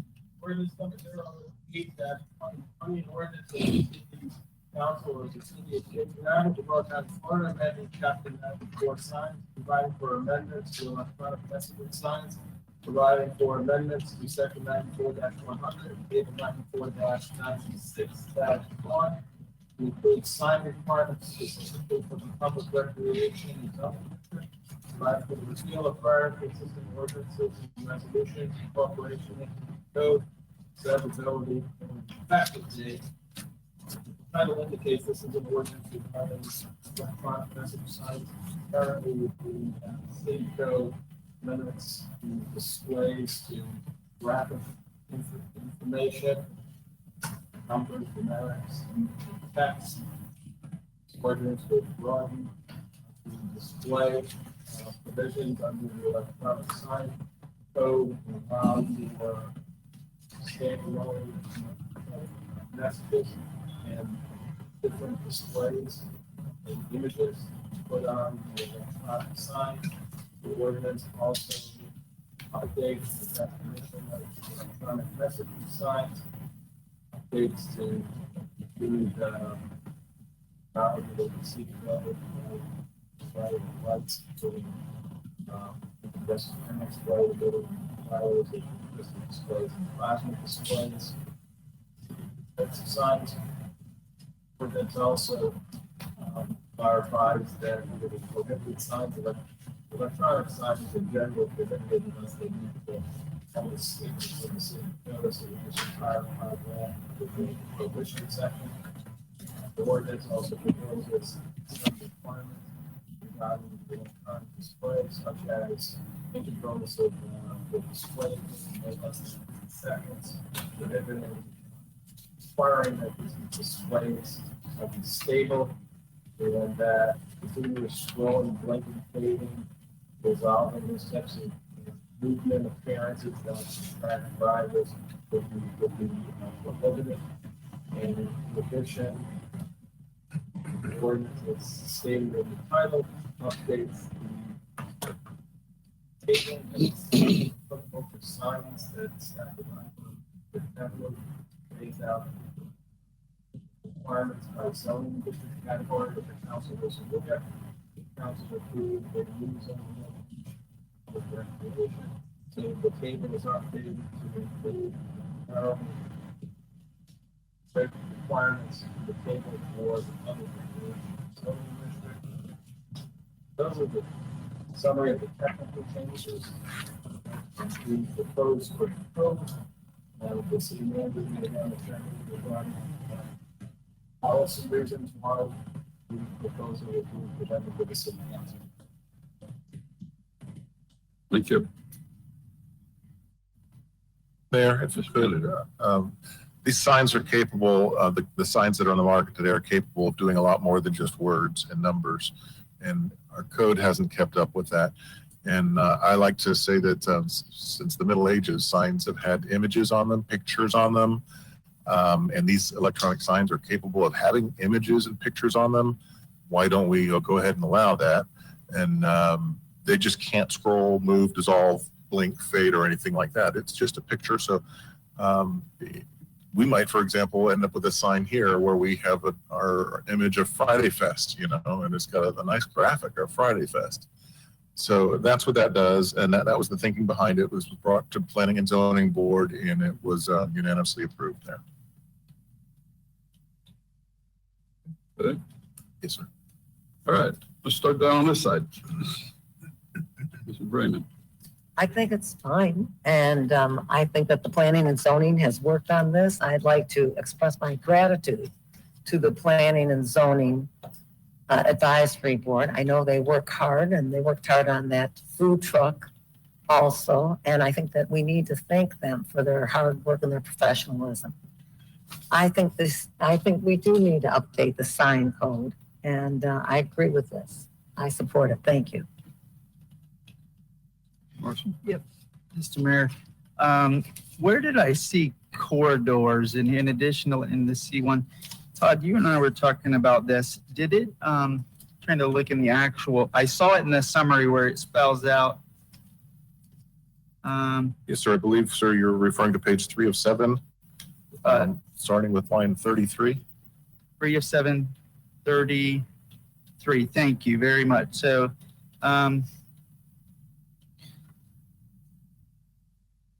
it says that except, so yeah, line 33, 3 of 7, page 3 of 7, except for the purposes of supporting public buildings and facilities located in a public recreation zoning district, the electronic sign may only be located along a public thoroughfare or other high-capacity public roadways. That to me seemed like a vague description. Why aren't we just specifically calling out something more definitive, like instead of describing an adjective in a roadway, high capacity roadway or a public thoroughfare, why don't we just put the zoning districts that they're allowed in? That's my question. And then Todd and I did talk a little bit about this. And if you keep reading, you point this, and it says it shall not be installed within 100 feet of a residential property line. So that, unless the illumination is not visible. So I guess the way that would work is if you're within 100 feet next to where commercial meets residential, or in the way this code's written, on a thoroughfare, busy, and it's within 100 feet of residential, you probably need to have a vegetative buffer, some sort of trees or something to block it. But that was it. Are we going to find ourselves in a debate on what a public thoroughfare or a high-capacity roadway is? Because when I look at the zoning map, I think the only place where those little side streets, it's still commercial. You know how, without looking at a map, it's a little hard for me to explain a zoning map. I don't know if we have one readily available, but when you're coming off A1A, your presidential streets, what is it, 100 foot off, the commercial kind of bleeds in. Is it saying that you can't have the electronic signs in those little areas? Yeah. Is that the goal? I'll take a stab at that. How I would interpret this would be, there's typically in transportation planning, there's a hierarchy of streets. Mhm. You start with your local roads, which would be most of our presidential streets. Those primarily serve residential uses, slow speeds, and they generally connect to more higher capacity streets. And they're moving up into collector streets. So you go from local roads to collectors. And collectors in this city, I would suggest would be Ridgewood. I would suggest would be Central. I would think it would be North Atlantic. North Atlantic from Cumberland Farms north. Those would be the collector roads because they're getting fed by the local roads. And then next, then you have what are called arterial roads. And in Cape Canaveral, those would primarily be Astronaut and North Atlantic, running north and south. We really don't have highways. That's really the final one, like I-95 or I-4, I-75. So you have that hierarchy. So I would interpret this language to say it does not include local roads, but it would include that next level of collectors and arterials. Right, and that's your interpretation, but I just want to write the code where we don't need that interpretation. It's explicit. I think fine. that's a friend to our city attorney too, and it's friend to us. But if there was an intention on why we weren't being explicit, I'm interested in listening to that. I just wanted to say, could we just say in the commercial C1, C2, M1 districts? And if your commercial district is within 100 feet of a residential, pay attention, you can't have a sign within 100 feet. And if you do, it better be buffered.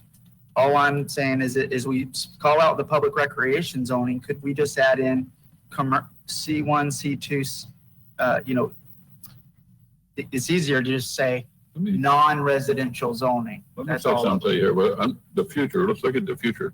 Mhm. We're going to change all that property that's zoned commercially and has got residential. So that right there is going to kill somebody putting a sign on that residential property. Mhm. Right in the first, I questioned the same thing, Ms. Morrison. I spent some time on it. I questioned it, and my answer got answered real easy. I sat again and talked. If you read the first 3 words, it tells you what it is. Except for purposes of public buildings. That means with the zoning change, if I'm wrong, the zoning change that's coming up, all the residential area that's in the commercial zoning, Mhm. it's going to nullify all that. There's nobody can put a sign up over there. I question mainly, what if the library wants to put up an electronic sign? They're within 100 feet of the houses, but that's a public building. They can do it. They have. Not the electronic reader sign, the LED. Oh, we're okay, talking. like a flash. Yeah, right. So that was one of my main questions, but it says, right, except for purposes of supporting public buildings. Boom, that answers the whole, we can discuss all night about where they can go. That answers it right there. Yeah, I mean. And anything no, I other than the get that. C1 district, the arterial roads and the commercial zones. Well, let me just think of a scenario. So if you're up and thank you for getting this map up. That was That's helpful. not me. Then The powers who made this map appear, thank you. Amazing Daniel. Thank you, Daniel. So like in the industrial, Dave helped us understand his interpretation of the roads. I guess, do we have a zone that's not on one of those roads? Could you have an electronic sign? Can you take me to a place on this where an electronic sign would not be allowed that's not residential? And if the answer to that question is no, we're good. And I'll repeat it because that was kind of loaded. Is there a non-residential zone on this map that this code would allow that would not allow an electronic sign? So it would be, I guess, a non-busy road that's zoned commercial. And I hear you loud and clear on the zoning change that's about to happen up there. And so I think they would be very reluctant to do anything knowing that's going to happen. But in other parts of the city, I don't know of any, all the areas that Like are Center zoned Street, where you residential. live, I mean, what, could they do it on Center Street? That's a good example. Could Councilmember a Morris. flashing sign under this code pop up? I think I can help with this question, Dave. Are electronic signs currently allowed in all C1, C2, and M1 zoning districts? Yeah, Okay, they can be part of a ground sign. okay. So we're not trying to limit that with this ordinance at all. Okay, so this whole section is just about supporting electronic signs at public recreation zoning district properties. I think maybe we could take a lot of language out of it just to say it's also allowed there. Okay, so our code has written Center Street as the example. There's commercial back there. These new signs will be allowed there. If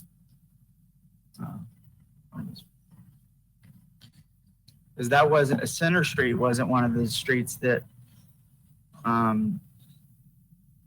that Dave rattled off, Ridgewood, Central, North Atlantic. Center Street wasn't there, but it's commercial. Yeah, But, right. the way this is written, it'd have to be 100 feet from there. The property owner that's in that commercial district would have to be 100 feet from that R3 area. Well, no, it doesn't talk about commercial unless I'm missing it. It just says that it shall be on a thoroughfare or a public high-capacity roadway. Well, we know that's A1A. If the old Bright House, what's a business you drive there? I'm trying to think of a business that's on Center Street, just in. Think about it. If- So probably it wouldn't attract too much attention. And in a case like that, if I were a business, why would I want to invest into an electronic sign that not very many people would see? I'm just saying, I'm just thinking of it as a marketing tool. You use it as a marketing tool. That's why they probably put the language in about a thoroughfare, because you want people to see it. But there aren't that many people, or I don't think that they would want to invest that kind of money into an electronic sign for, really, it would be rather We put useless. this sign ordinance 15 years ago, or whatever it was, we modified it again. We thought there'd be a deluge of electronic signs at the city, but we had maybe 2 for 5 or 6 years. And we probably haven't had too many to really. Think about this. Oh, yeah, I know what you're saying. So Todd brought up a good point. Electronic signs, confirmed by Dave, are allowed on Center Street today. To Council Mayor Pro Tem Raymond's point, I don't think there are any electronic signs on Center Street. So the market is kind of deciding that concern. I agree with that.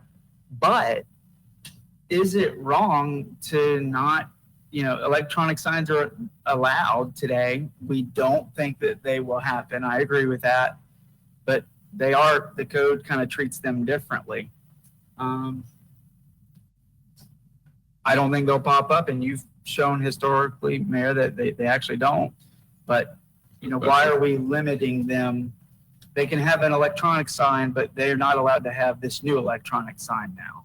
That was it. I don't want to belabor this beyond that. I think that it's a low probability for them actually showing any electric sign showing up. But this new electronic sign is not allowed there if they wanted it. So Within 100 feet, they could have it. within 100 feet of a residential, Of that's a residential property. no. The way this reads, it has nothing to do with 100 feet. It's more of, it's got to only be located along a major public thoroughfare or high capacity roadway. Center Street, I don't know if it meets one of those roadways. It's not a major thoroughfare. So, but today electronic signs are allowed on Center Street. To Angela's point, you don't see them, but they're not allowed to have this new sign. That was it. It just seems a little inconsistent. Don't want to get wrapped around the axle on it more, but I think the probability of them popping up there are low, but I would recommend that we treat all the commercial district the same on this and change the language to say, except for the purposes of supporting public buildings and facilities, just like you said, the electronic sign may only be located and then name the zones, commercial and industrial. That's my thought. And that's all I have. Thank you, Mr. Mayor. Well, Center Street or Central was not listed as a major arterial road. That's one of our We don't collectors. have a list in here. Yeah. No, no, That's so another we're, approach. we're talking about future too. We're talking about things in the future. That's going to be developed sometime or another, so. I think Councilmember Morrison has a good point. The intent is not to preclude one commercial property can have it and another commercial property can't.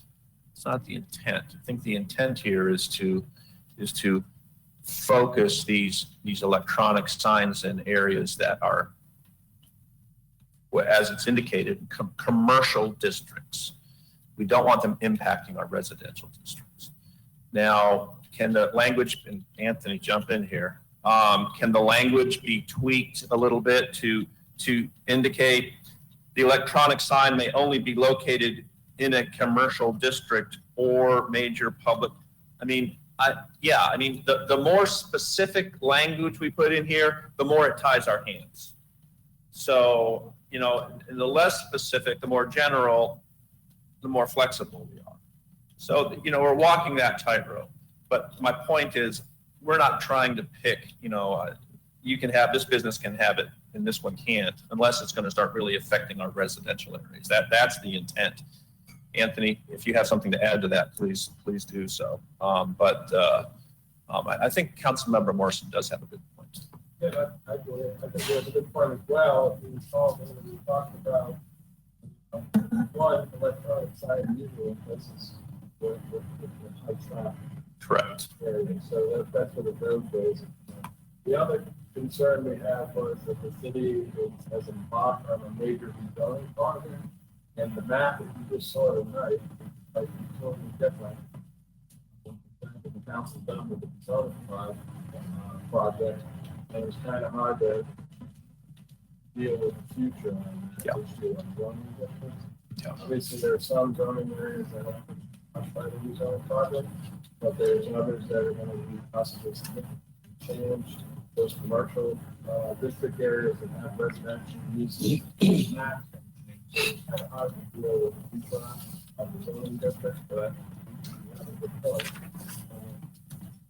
So what the council wants to do with it, I think the intent was to put one of the uses in commercial areas for sure. Yeah. Trying to deal with change. And I think that's a valid point. The future rezoning, I get, that's a tough situation. I just want to say, if a permit comes in for a sign application in that zone, I hope you tell them. And they're about to put a big sign in like, hey, by the way, you may not want to do that. I just hope that happens. But yeah, I think changing it to commercial and industrial answers the question, because the way it's written now is public properties, the library, parks, multi-generational facility, potentially Cherry Down Park, they can have these new fancy signs right next to residential.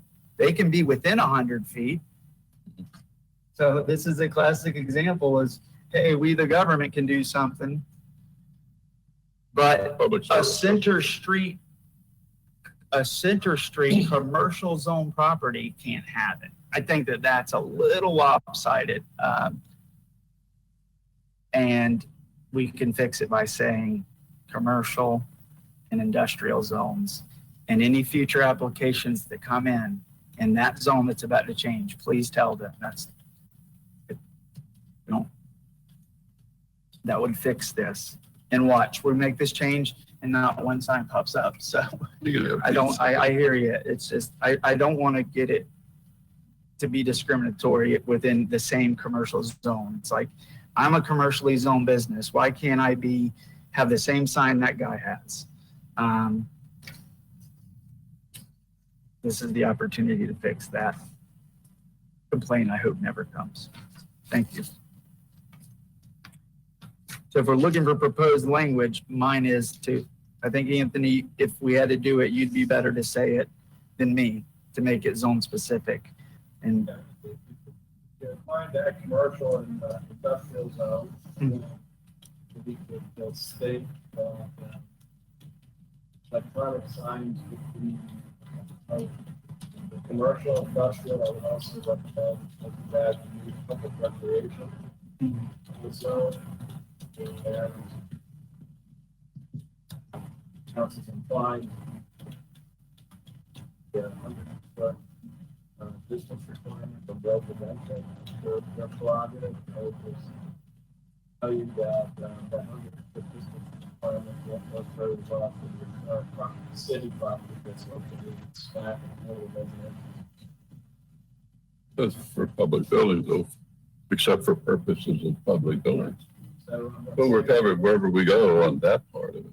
Well, but your point, Anthony, is if we don't waive the 100, like let the public buildings be within 100 feet, we can breach it, is what you're saying. Otherwise, the library, as it stands today, is immediately not in compliance. So I agree with that. I think that we, the government, can break, the 100-foot threshold, but on the other commercials, if you got to stay within 100 I foot. don't remember public service. Right. So Not because how you word that, I think. okay. The council's desire. We list the three zoning districts that they percent, commercial, industrial, public recreation. There'll be 100-foot distance requirement from residential, that's commercial, industrial. Will not apply to public recreation.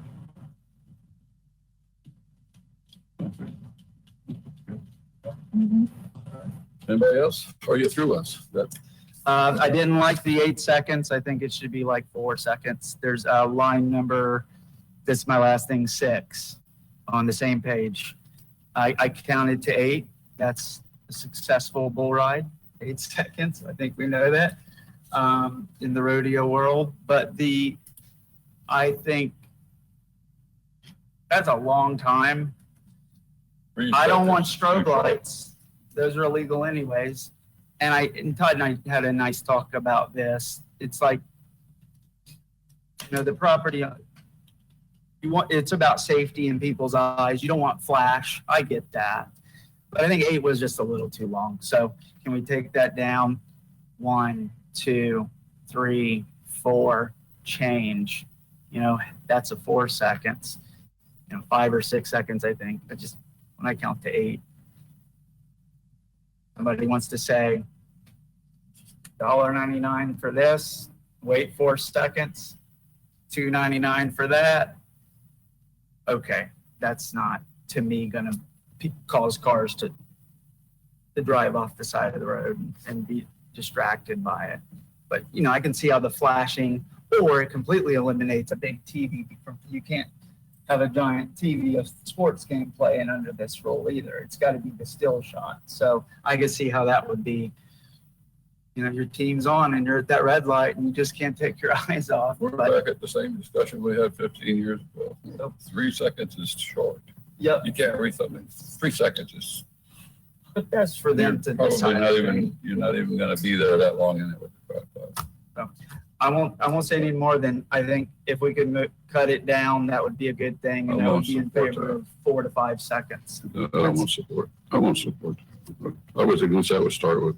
I was against the 3 seconds to start with. I don't have a problem with, let's just take, for instance, would you have a problem with an American flag waving up there? On the sign, just on the 4th of July, a guy wants to just put a flag up there on the sign instead of Eat at Joe's or whatever. He just puts the American flag waving. You have a problem with that? No. Well, it's in the ordinance. You can't do that. Yeah, I don't like that. Well, so we can argue all back and forth all night long and never get an ordinance that everybody's happy with. Yeah. I think personally, I don't have a problem with graphics. I like the graphic signs. I thought before we should have them because the sign we put up out there was deplorable, in my opinion. It was deplorable. We paid $30,000 for that thing or whatever. But we can't have an American flag waving. No. Or you can't have a picture of the veterans on Veterans Day raising the flag on Iwo Jima or something. I mean, these things are things that we're not allowing in this ordinance. I think they should be there, but I'm not going to argue for that point. I'm sick of this face with this about this ordinance. It's just like it never seems to find a happy ending with everybody. The 10-foot thing in there, I got a problem with that. When we made the ordinance, we made it 20 feet on page 3 of 7, at the very top. Yeah. We're limiting it down to 10 foot. You got 2 signs in the city right now, 3 signs that would be out of compliance. Automatically, they're a new sign, boom, they're out of compliance. So why did we take it down to 10 feet? It was 20. Mm-hmm. So I'm against that in the ordinance. That's one of my changes. In fact, I think that was the only change I had other than the library discussion, which we covered. The rest of it, I guess I'll live with it, but I'd like to see graphics. I don't think there's anything wrong with it. I mean, I can put an American flag waving up there all day. That's not disturbing anybody's traffic. I mean, but certain things can be put up there that would probably be disturbing to people. But you can't regulate signage, so. Yeah. Where are you going with this? So, Well, we're going to get 2 readings of this, so maybe we kind of pause here and take what we got and, and move on. But I am in what you're saying there. I support. I actually like where you're going with that. And I think that there is a freedom of speech issue there. And I do think people have the right to communicate. And there is a certain responsibility on the driver. I mean, if the wild and wacky inflatable tube man is out there, which those things, it's like carnival stuff. Those are very distracting. That's a physical thing flying around. And I mean, I get those, but yeah, that's, I don't have a problem with the graphic stuff personally, but I do have a problem with lowering the sign to 10 feet because the option of putting it at 10 feet and you're 2 blocks from the business and a car is parked in front of you, don't see the sign. The signs, the object was to get the signs up where you can see them. And they have their still stuff down below, or the enclosure of the sign is probably going to be the best part of the sign. All right. And you said the other sign, our law is 20? Or it's 20 foot, a sign is 20 foot high under our ordinance. And that didn't tell that this sign had to be 10 feet. It could be 20 feet and the other part could be 10, like you got a reader board and an electronic sign maybe, or a still Joe's Bar or whatever, and you got an electronic sign. So it can be 20 feet high, but when you knock it down to 10 feet, a lot of people, well, first time we raised it to 20 feet, we had 2 signs automatically come into the city because it was visible. But putting it at 10 feet, it's not going to be visible. That was a big contention of 10 foot high. There are some, back then, there were people that wanted it. People didn't want electronic signs, some of them. But like I say, we try to help the business and then you try to handcuff them, so. It's agreed. I support treating the sign just like we do the other signs. I think 20 feet makes sense, unless I don't know why we changed it. Reason why we wouldn't. I don't know why it got changed. That was one of my objections to it. Like I say, I only had 2 things. Was the library, which I got answered with the public purpose, and then the height of it. It puts new signs that we got into non-compliance, and we're going to tell these people, you got to take that $30,000 sign down. Right. I don't want to be part of that. Well, I'm in support if you want to trust the other councilman. Well, maybe this is to Todd. What was why did we change it from 20 feet to 10 feet? We don't need to. The council can leave it as it is now. Currently, it's not prohibited. The height of it is not regulated, other than it's got to be within the 20-foot high sign.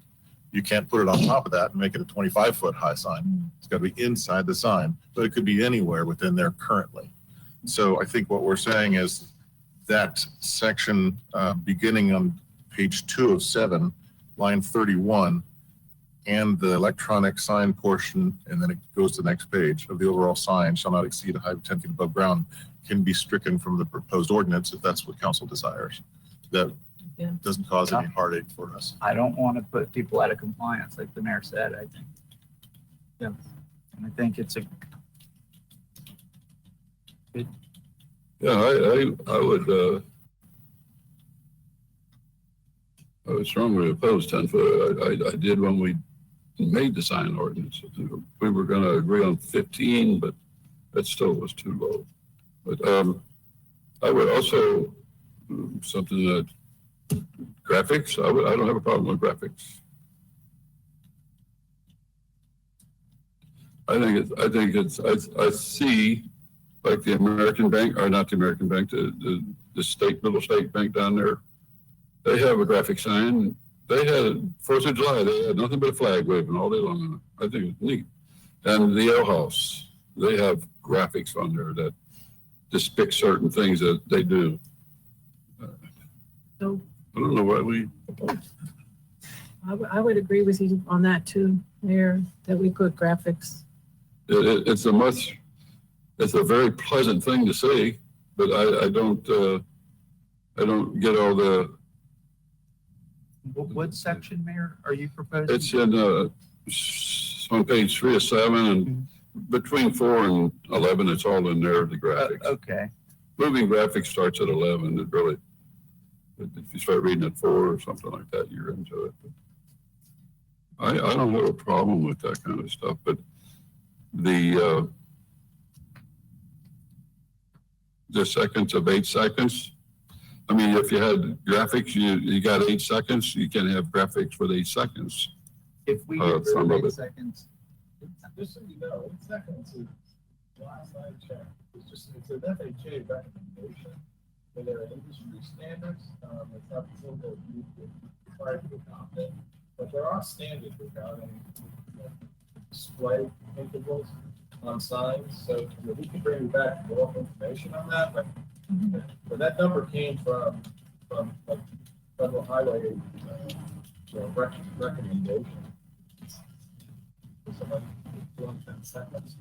The graphics, we just tell you that go ahead and look at that. But once you allow animation, I didn't distinguish between animation and movies depicted on these signs. And keep in mind, these displays, these electronic displays, are on roadways where you have infinite traffic. So, extent that you want to have movie night on A1A while people are driving, you know, just consider potential problems, broken it up, moving animation.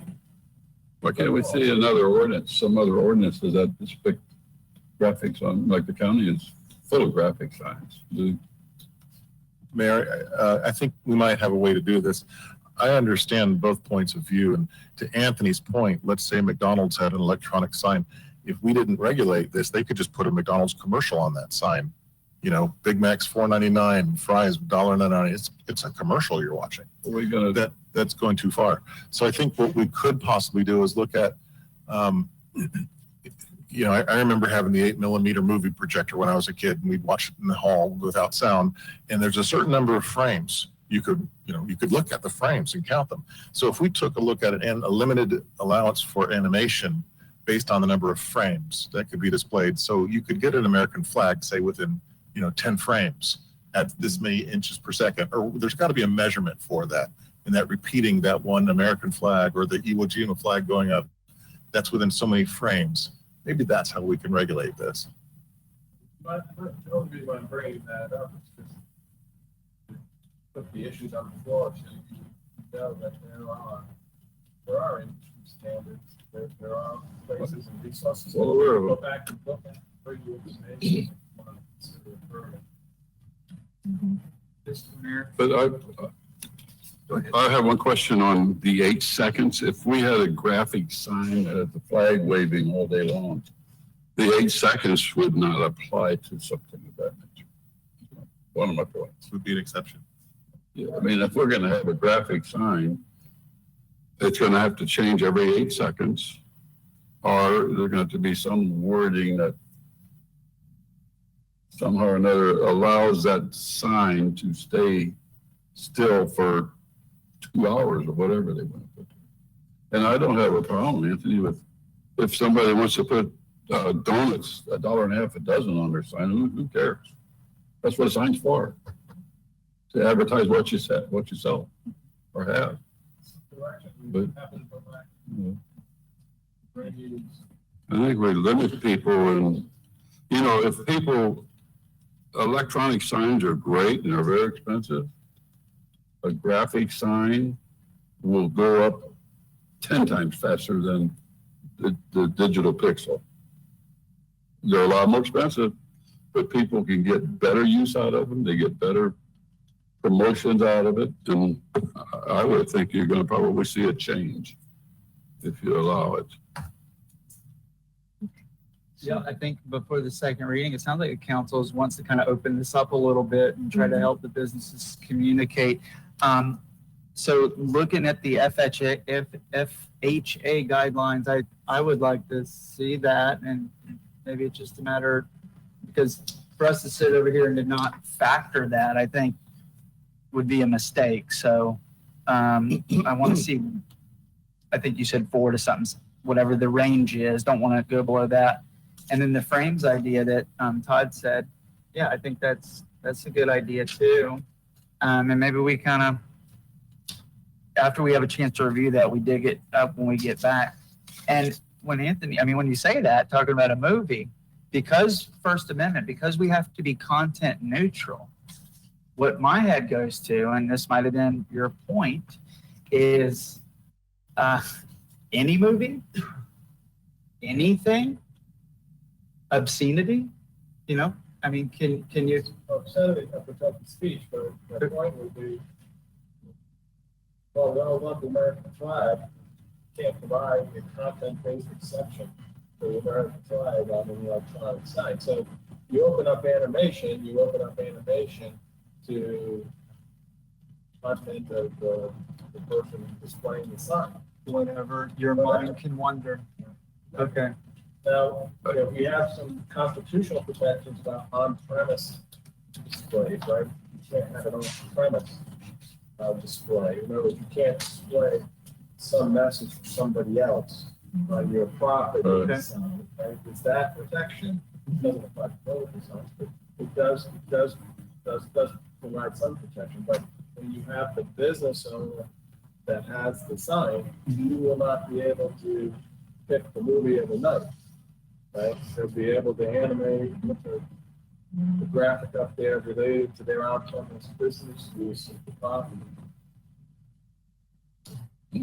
So, there's issues. I don't see anybody misusing them. Mayor, I've been involved in this exact issue in other cities. And I want to tell you, this is a caution. Obviously, the council does what you want to do. But this is a door you need to be very careful about opening because it will potentially change the character of the community. I can have some photo available to the council members if you'd like to see potentially what you could be looking at with moving animation and signs up and down North Atlantic and Astronaut and all these other places. It will change the character of Cape now. Like iDrive. I hope that we don't get to iDrive, but we're going in that direction. And as Anthony is saying, signage is to get attention, the consumer's attention. That's the purpose of signage. And it will escalate, and it will become I'm not going to say it's going to become a carnival environment, but it will change the character of the community. So we're going to provide the council with all the information that you're requesting tonight, make an informed decision. But just be careful. Once this genie is out of the bottle, yes, we need to think of the business members, business residents, or business owners, but we also need to keep in mind we have a responsibility for our residents as well. So I'm off my soapbox. Thank you very much, Mayor. Mayor, I have a quick comment. I'm sure that the Department of Transportation has some rules and regulations pertaining to some of these signs, number one. And number two, I remember when I was on the appearance board for the city, some of the residents and some of the members of that board objected to the LED lights over on North Atlantic. They said that it bothered them when they drove at night. And many of them came to the appearance board to object to those. So I'm just agreeing with Dave, and I could see where it can become a real big problem. Thank you. I'd like to go ahead and table it until Mr. Dickey can provide some of the content of what he's actually referring to before we ultimately make a decision on Yes. Councilmember, Is that a Mayor, may I motion? ask Councilmember Brown a question? Is that a motion? For table, can we Do you want get to a table? question it. first? Not table one for later. But- But I mean, since we have two readings, do we want to do one reading through, or do you like postpone or hold? I Yeah, guess. until the next, provide the Okay. information. Next This is the reading, first my reading. terminology wasn't correct, but Okay. next reading had that This is the additional first reading, information so- provided by Mr. Dickey. Do you need a second on that? Well, I just want to make sure everybody's okay with, we're gonna go. Yeah, I just want Go to ahead make sure and that's move the the best Yeah. approach, opposed to just Yeah, okay. passing Yeah. one reading. Because I know we advertise for this, it's a public. Okay. Yep, we'll table it then. We'll go ahead and make a motion and second it. Mayor, if I could summarize what I think the understanding is a motion would be appropriate to approve as written with two changes. One would be to page 307, starting with line 33, and that would include, change that language to commercial, industrial, and public zone properties. That's one change I think we all agreed on. And the other one is at the top of page 3, remove the 10-foot requirement and just allow them anywhere in a 20-foot sign. Those are the only two amendments I think we've got consensus on for this, for first reading. And what you just said is approve it as written. I think Councilmember Brown said, let's table it. But So that was my confusion. he's asked, I think what I'm hearing city Oh. manager asks is that those are the items that he's gonna put in that we agreed on, and then they're gonna bring it back to Okay. you. Sorry, Um, got it. Thank That's- you. Yeah, it's not gonna wash that out. Okay. Okay, so we had a motion and a second, right? Didn't we? We had a second.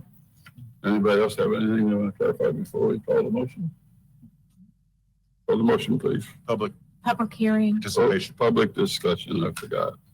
I don't have any cards, that's why I keep forgetting about that. Daniel, No, sir, no hands raised at this time. okay, thank you. Close public discussion. Didn't have any cards. Anybody? Nobody here. Oh. Okay, call the motion, please. Councilmember Brown, Or Mayor Hogue, Or, Councilmember Kellum, for Councilmember Morrison, As Rocky says, for the motion. Mayor Pro Tem Raymond. Four. okay, items for action. 650, okay. Appoint new council member to the alternate voting delegate for the Space Coast League of Cities. Transportation Planning Organization.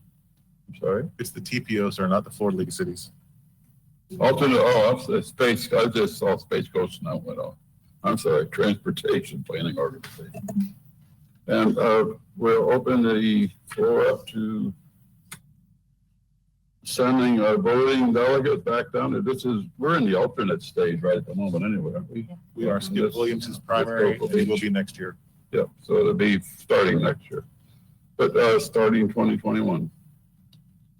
Looking for an appointment to put somebody on the planning board. Mayor, Yes, ma'am. I'd like to appoint Nikki Kellum. I think that she has been attending, and I think that she would probably like to be reappointed to that position. So I would like to reappoint Nikki Kellum for that TPO position. Thank you. You shaking your head, Becky? Thank you. Okay. Ms. Kellum, I'm seeing you over there shaking your head. Yes, I would be honored to be Be honored. a representative from our city. Okay, glad to have you back. Yeah, thank you. We got a motion and a second to appoint Nikki to the Space Coast Transportation Planning Organization. Call the roll, please. Councilmember Brown, or Mayor Hogue, Four. Councilmember Kellum, for Councilmember Morrison, For. Mayor Pro Tem Raymond. Four. Okay, that completes everything up to 7 o'clock. Items for discussion. Mrs. Raymond, you have two items here, and we do have public cards. But we will let you go ahead and present your item number 11, dogs on the beach. All right. Several residents have complained of dogs on the beach, especially in the morning and in the evening. Dog owners need to respect the law, and it should be enforced. This is a problem all over Cape Canaveral. The police drive through, but up near the dunes, where the dogs are not. People think it is okay since they get away with it every day. Dogs still need to be leashed in all of our parks except the dog park. Now, I would like to read what we have in our code of ordinance. Article 2, and that's the county animal control. And then section 14-27, animal control officer by the city to enforce. And then section 14-28, animals prohibited in parks and on beaches. And then it's A, no animal shall be allowed in any public park or any beach in the city unless a specific park or beach area is designated as an area where animals shall be permitted, properly posted at all of our beach accesses. Okay, and it is properly posted. All of our beach accesses say no dogs allowed. B, owner gets a citation. That's a law enforcement officer and a fine. It could also be an animal control officer. Say, for example, there's a rabid dog running around the beach. Or it could be that they call the animal control officer from the county, and that is appropriate also. And then C, exceptions. Dogs trained to assist disabled or handicapped, specifically used to assist aid for such persons. Now, I talked about this in the past, and I handed out wildlife pamphlets. And in the wildlife pamphlets, they talked about dogs possibly digging up turtle eggs. And we really do honor our turtles. And also it talked about shorebirds that possibly could be freaked out by a dog. And they never will return to that same area again. And that was just a fact in our wildlife pamphlets that I handed out, I think about 2.5 years ago. And I think that this is an issue that we have to think about. We have to protect our environment and that should be our main legacy, protect our environment for future generations.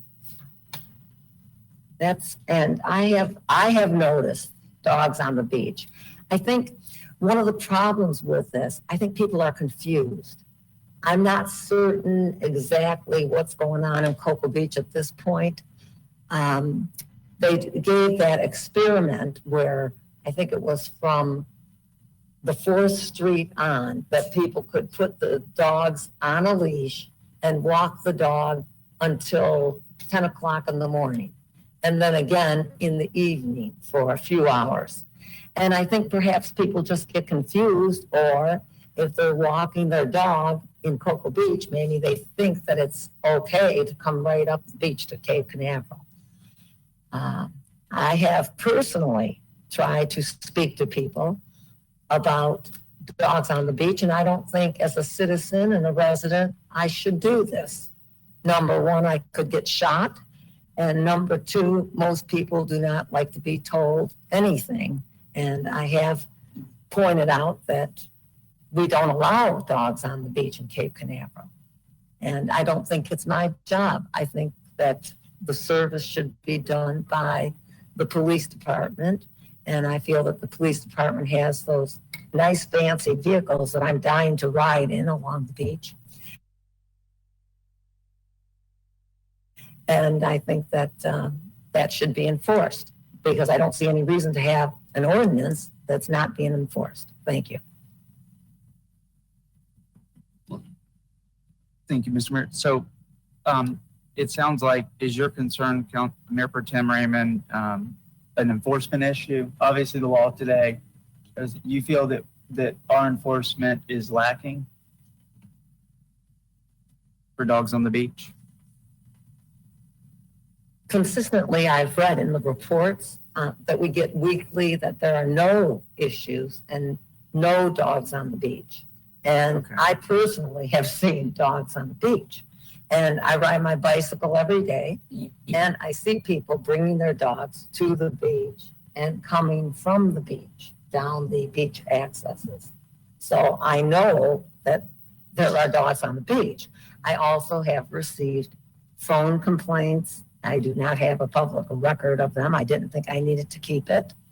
And I have heard from a lot of residents that there is a problem with dogs on the beach. I've heard especially up near Villages of Seaport and Solano Lakes, people have complained. And I have, as I said, I've seen them at Buchanan several times. Okay. And so, you know, Okay, I think that we have, I think it should be Let recommended. Mr. Morrison finish. Mr. Enders, wait a minute. and so animals, you know, it's no mystery they're prohibited. I mean, that's, but I just want to point out a couple of things for the confusion, because I think you got a good point on that. They're prohibited in public parks and beaches unless signage designate. We opened that up last year or the year before. We started allowing dogs in parks. So yeah, now when you drive around Cape Canaveral, you see dogs out in the parks. Now, we have a dog park, and, you know, we got the leash laws and things like that. And so I think that it would be easy to assume now that since they're designated parks, well, they're designated out at the beach too. And then you bring up a very good point. But don't you see the big sign there on beach entrances? But you said that all of our entrances have signs. I think that all of our public entrances have signs, but the private condos don't have signs. And those are places where a lot, or may not have signs, I don't know. And those are places where a lot of tourists and visitors come in, they stay there, they travel with their pets, and they go out on those. That's what, when I spoke with the previous commander, she had brought that up, that some of the condos don't have signs, and that was a problem. I've seen dogs on the beach. And I've called our non-emergency police department, and they were very responsive. I've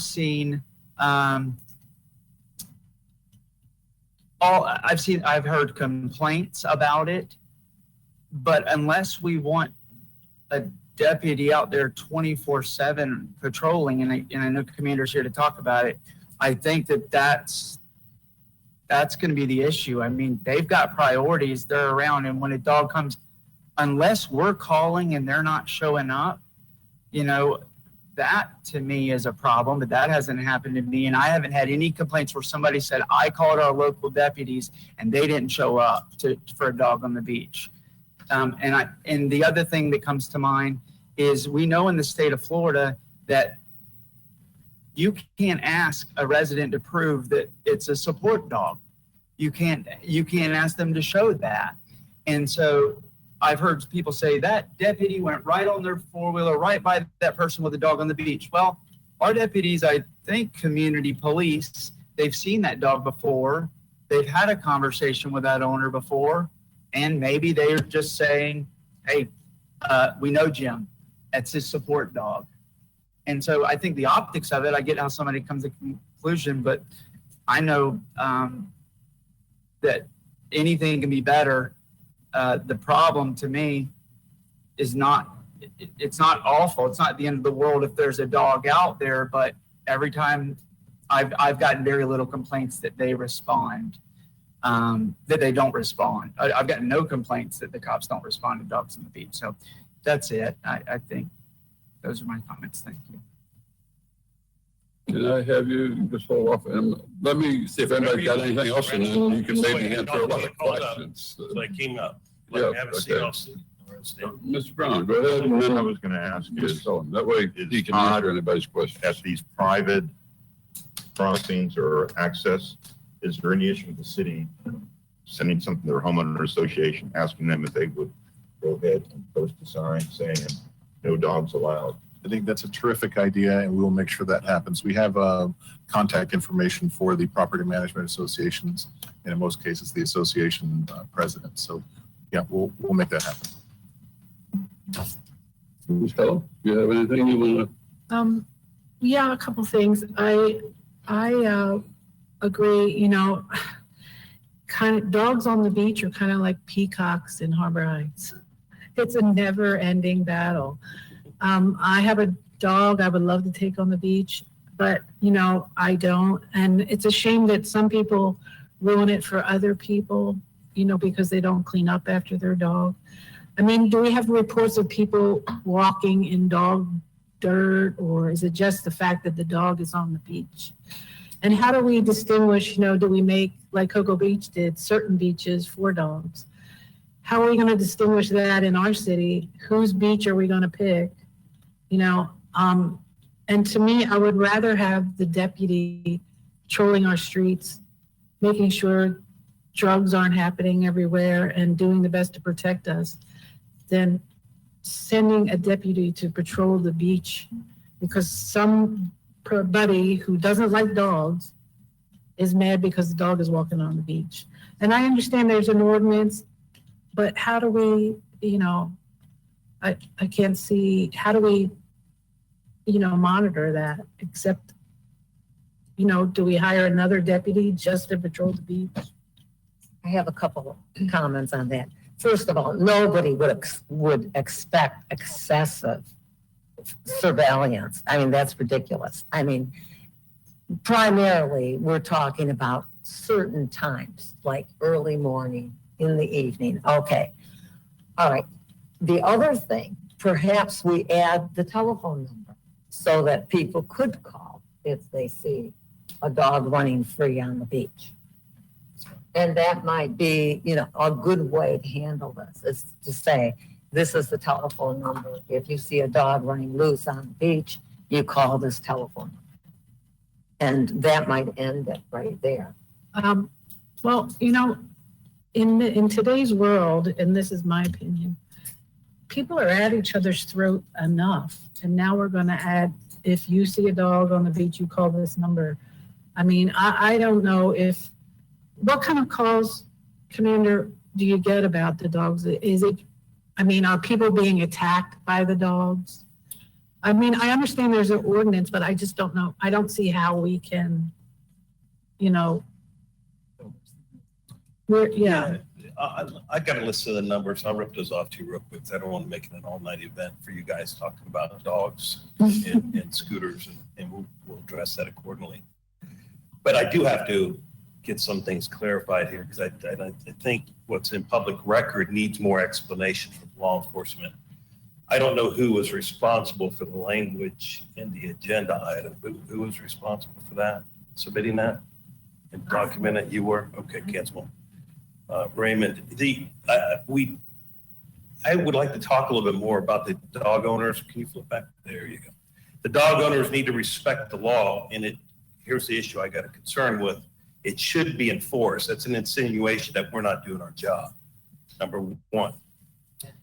Well, I'm open-minded. I'm telling you what I'm reading, and I'm not the only one, because I'm looking at faces right now, and I'm getting some nods and some smiles from other people. And that police drive through, but up near the dunes where the dogs are not. I challenge you to go stand at the dune, which will be at the same eye level as the ATV that you're riding on, or side by side, and you can clearly see the water's edge on low tide or high tide. So if you can see the water, you're able to see a pet that's there. So that doesn't prohibit us from doing that. There's a reason why we patrol up by the dunes, because believe it or not, probably equal to dogs on the beach, we get calls about homeless people on the beach and leaving trash on the beach and leaving it under the boardwalks. So they're just not on the beach in the morning at different times. They fluctuate that. We got documentation on their patrol areas, but they're also looking to satisfy our citizens on the homeless folks, and they also store their belongings underneath the boardwalks. So that's why we ride up there. But I don't want somebody from the community to read that and think that we're not doing our jobs, or that's the concern about that. Because by all means, we pulled the stats for the last 10 months, since January 1st, October 31st, and we have received a total of 33 complaints from citizens. All right, that's about 3 per month. So if this is an agenda item to talk in a public forum, I would think it'd be a higher volume than that. If there's probably more calls that you're alleging that are coming to you than are being called to us so that we can properly respond and address those concerns. That being said, deputies have almost documented, self-initiated through their patrols, an equal amount of complaints that have been called in, a total of 26. And out of that, we've issued 12 citations. So what does that tell you? A lot of the complaints, a lot of those 33 citizen complaints that have called in, by the time we get there, the dog's gone. We don't know where it went, right? It's GOA. The other thing is we go there, and you're absolutely right, Wes, it's a service animal. And we're prohibited by statute of asking what is their disability. And by law, they don't have to carry any certification paperwork. All we can ask is that a service animal? Yes. What function does it serve? What is it trained to do? That's the only thing we can ask. Can't get into their mental condition. All right? Can I ask you a question, Andy? At that time, does not the dog, is it a requirement the dog has a service jacket or not? No, They don't have to wear service jackets? absolutely not. Okay. It's not a statute. They have to be leashed. Because we got people bringing to church for service dogs. I'm sorry? We got people that come to church with their service Yeah. dogs. Yeah. And you know, are there a lot of Lay in people the that hallway. claim that it's a service dog and we all throw that flag in and go, okay, we really don't believe it. We don't have any leverage to enforce that. And that's where we're handcuffed. The other thing is that we still have that discretion with verbal warnings on people. You know, we go up there. It doesn't mean that everybody has a dog. It's not a service animal. That might be a guest here and staying in a hotel or staying in one of the resorts, that we're going to write a code enforcement citation. That's what we're writing, a City Cape Canaveral code enforcement citation.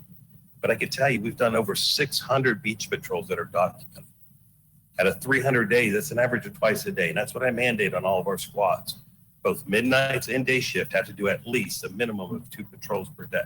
And that patrol isn't short. It's not like a 10-minute patrol up and down the beach.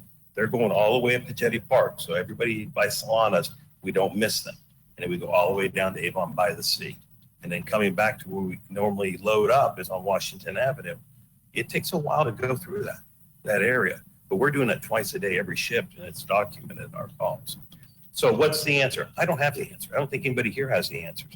But I think sending notices out to the city, maybe in some of our publications as a reminder, no dogs on the beach. And the biggest one I can tell you is the community involvement. We got an exceptional relationship with the members of this community.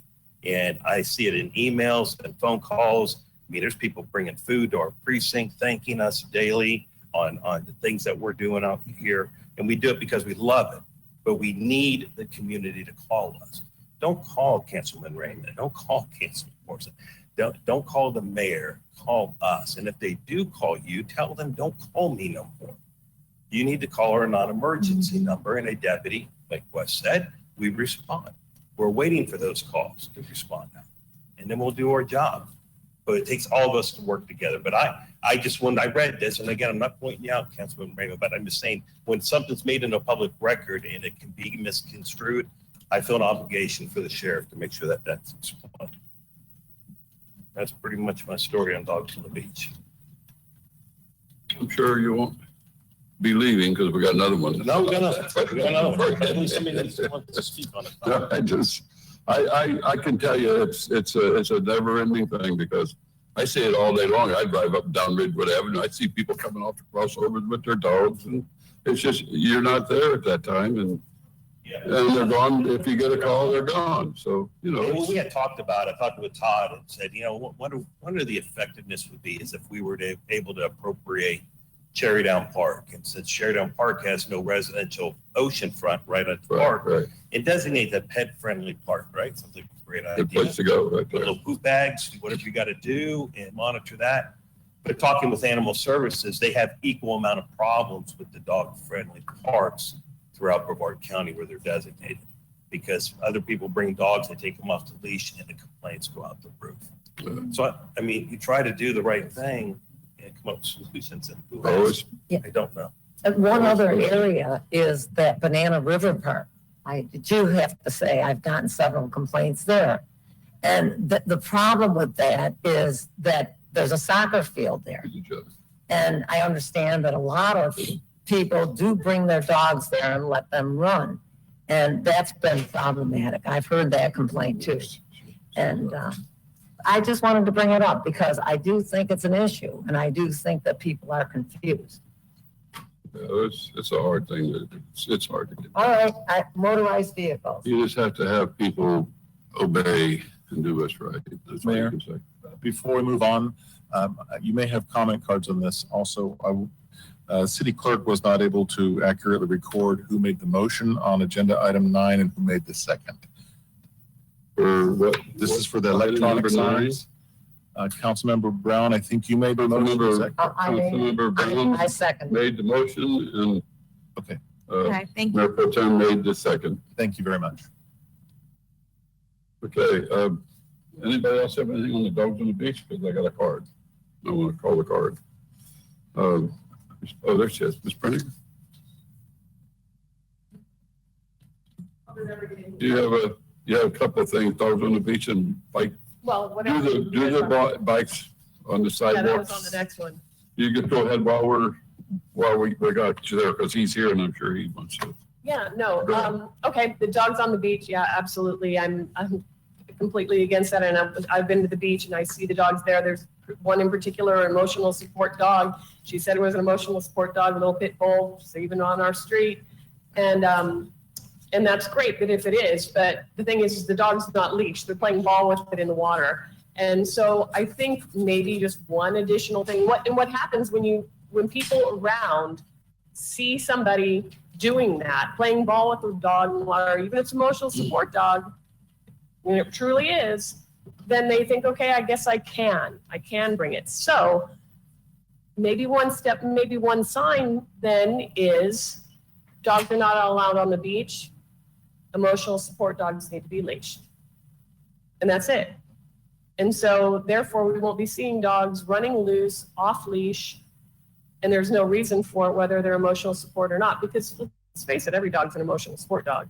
Yeah. Right? I mean, That's what it is. That's about what it's the leash. If you're going to bring an emotional support dog, at least have it leashed because it's dangerous otherwise. Okay, so to go that. Okay, I don't know exactly what the topic was going to be and where we were going for the points for the golf carts and the scooters and everything else on the beach, or on this, on sidewalks. But I will say this, it goes back to the basics that the city really does have to provide, and that is sidewalks, 5-foot wide sidewalks for everyone to be safe, to get them off the street. I know last meeting, it was the huge topic was safety and liability of the city. It's all about safety, it's all about liability. And I said at the time, you can't put an $8 million attractive nuisance in the middle of the city when at times like this, when it's 8 o'clock at night and it's dark outside, when little kids are walking to and from it without safe sidewalks to walk on.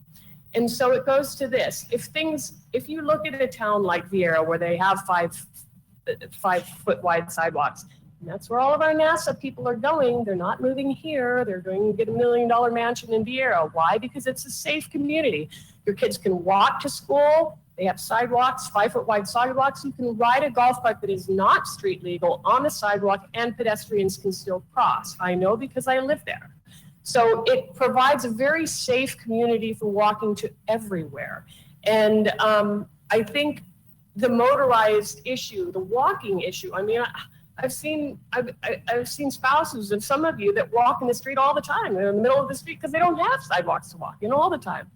And I just think that really does need to be made a priority in this town, not only just for cleanup, but for safety and for liability. I can't imagine that there's not a liability issue for the city to not provide safe sidewalks to a new building that's going to happen, an $8 million attraction that people are supposed to be walking to. So that's all I have to say about that. If we could fix that problem, then you wouldn't need to license. This is another issue. You wouldn't need to license because my properties, my golf carts have license plates. You wouldn't need to license them because the problem with licensing them, and when I was told that I had to have my golf carts licensed, is this. I don't want people thinking because they have a license on a golf cart that goes 20 miles an hour that they can go on to A1A. But a license actually does kind of provide that thought to them. They think they can go down A1A or cross A1A. They think they can go down these other side roads and they'll slow traffic, but they've got a license because they're not supposed to be on the sidewalk. They're supposed to be on the road. But if you can get a sidewalk to where it's 5 foot wide all around here, then you won't have that issue. We can keep them off of the roads. We can have it pedestrian friendly. We can have it golf cart friendly, and they won't need to be on the roads. Because I think it's more dangerous to have those golf carts on a road than to have it on a 5 foot wide sidewalk like they have in Viera. So. It brings a lot of issues. Mr. Commander, do you have any comments on that? I saw you shaking your head. I know the side A1A is out of the question for golf carts, but education. Golf carts. There's two different statutes. We chat about that briefly. Thank you. Because I ruined Mickey's night that night. I apologize still. I feel really bad about that. But the low speed vehicles is what you referenced. He did, and you probably had to take your golf cart to Titusville to have it inspected and go through. And the statute's really clear on that. And they have the obligation to know is that they can't go on any streets that are posted more than 35 miles an hour. What they can do is cross A1A if they want to cross to another 35 mile an hour zone. But even those 5 foot sidewalks that I believe they're a little bit wider than 5 foot in Viera. And Viera's a different animal. They actually have a county ordinance, and we talked about that, where you have to adopt a ordinance, and the governing body does, to allow authorizations for golf carts to travel in that community. And so that's why you see all those golf carts at Viera High School. And the kids are able to travel with us, but we're not Viera, we're Cape Canaveral. So what were the questions about the bikes? I mean, it's on the agenda. I haven't presented it yet. Yep. I'd like to present it. Oh, and just bringing him up for the golf cart, you mentioned the golf carts. That was all the reason. Well, no, I mean, she brings up some valid points. You hit the nail on the head. That's a lot of information right there. But I still stand very firm. I'm totally against a golf cart community, which I know there's going to be members of the community that disagree with me. But there's a lot that we can't control in Cape Canaveral. It is a transient community. So a lot of people come here on vacations. They aren't familiar with our laws and our regulations. And what you're going to have is that with a low-speed vehicle, they have to be licensed, they have to be insured, it has to be registered, it has to be inspected. You're going to have 14-year-old kids taking that car down because Airbnbs and resorts are going to have these. You're going to have hotels that are going to have golf carts for their guests to use to go to other places and go to eat at restaurants. And next thing you know, their kids are going to be driving it. It's a huge problem, and it is a problem in Viera.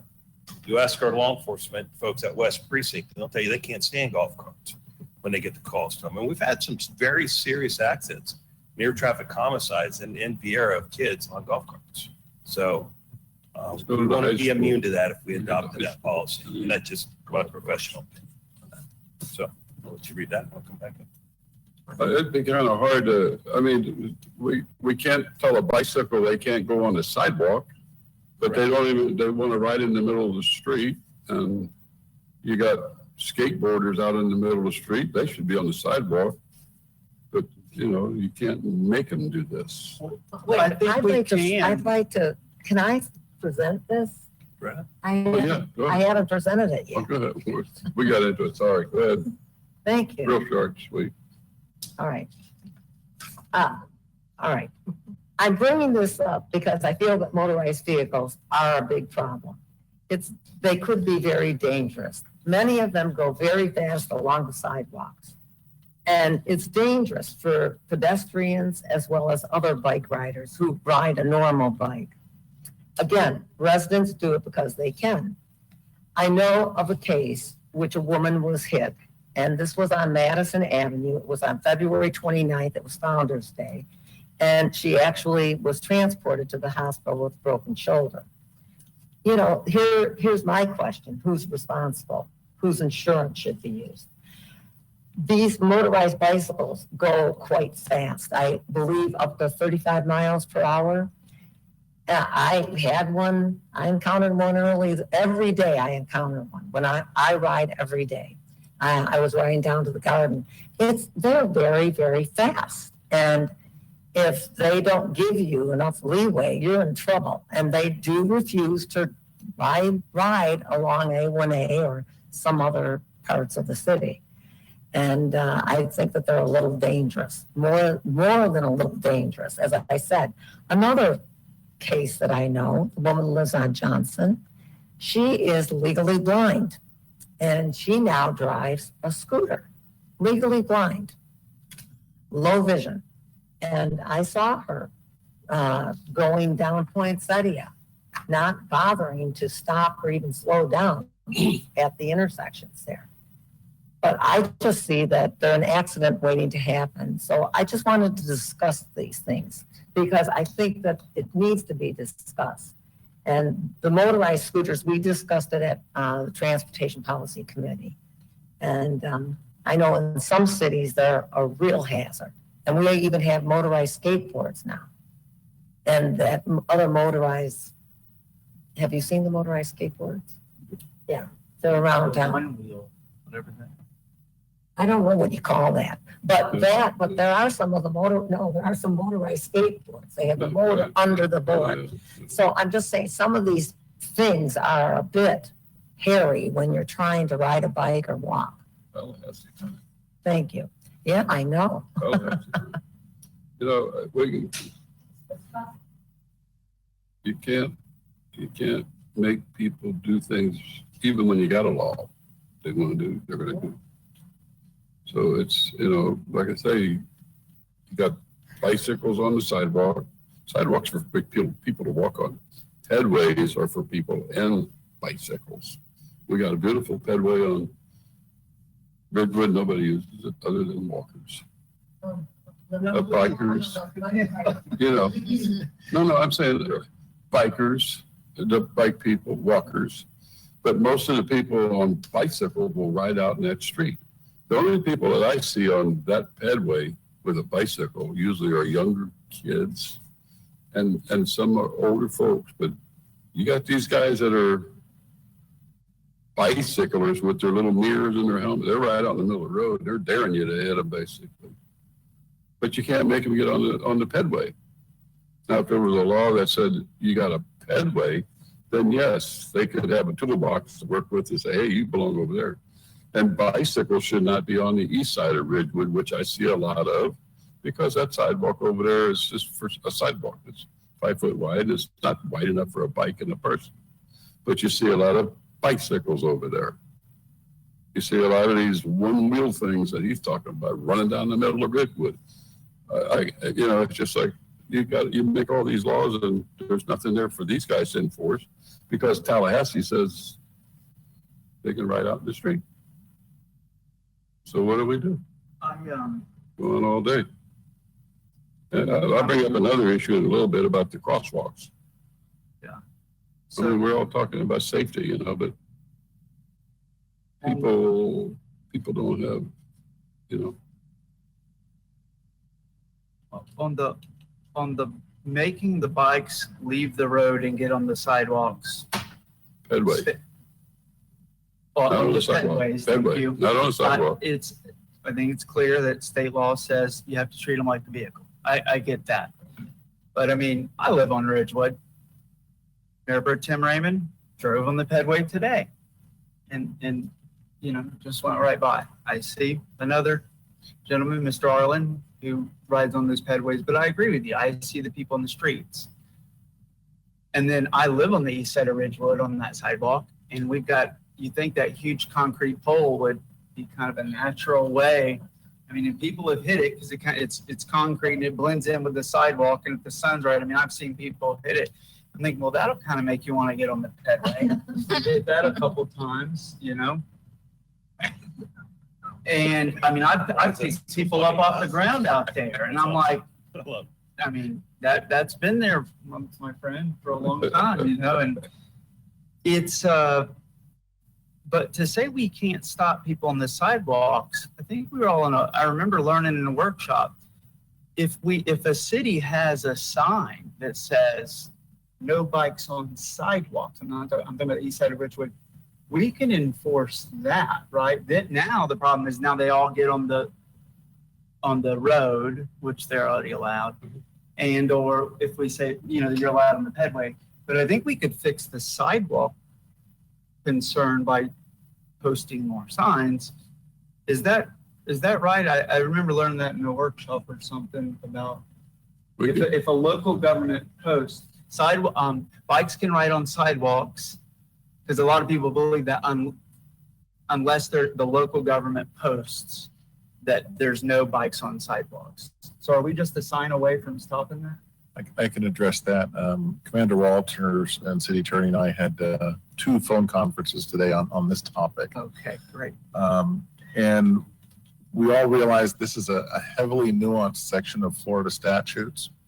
So I can't say anything. None of us can say anything with certainty until all the research is done. But it appears that the statute gives local municipalities some authority to restrict bicycles from being on sidewalks. Now, it's a very broad statement. And if it's the council's desire that we can look into that, we can certainly do that and report back to you. It's clearly in language at the top. What we're discussing is each of the statutes gives the local government the authority to adopt an ordinance governing the operation of these bicycles, electric bicycles, electric mobility, scooters. And we talked about it, that if you're going to do it, encompass everything. Because they have a variety of different definitions in Florida statutes for all these different type of devices people are riding on the streets and on sidewalks.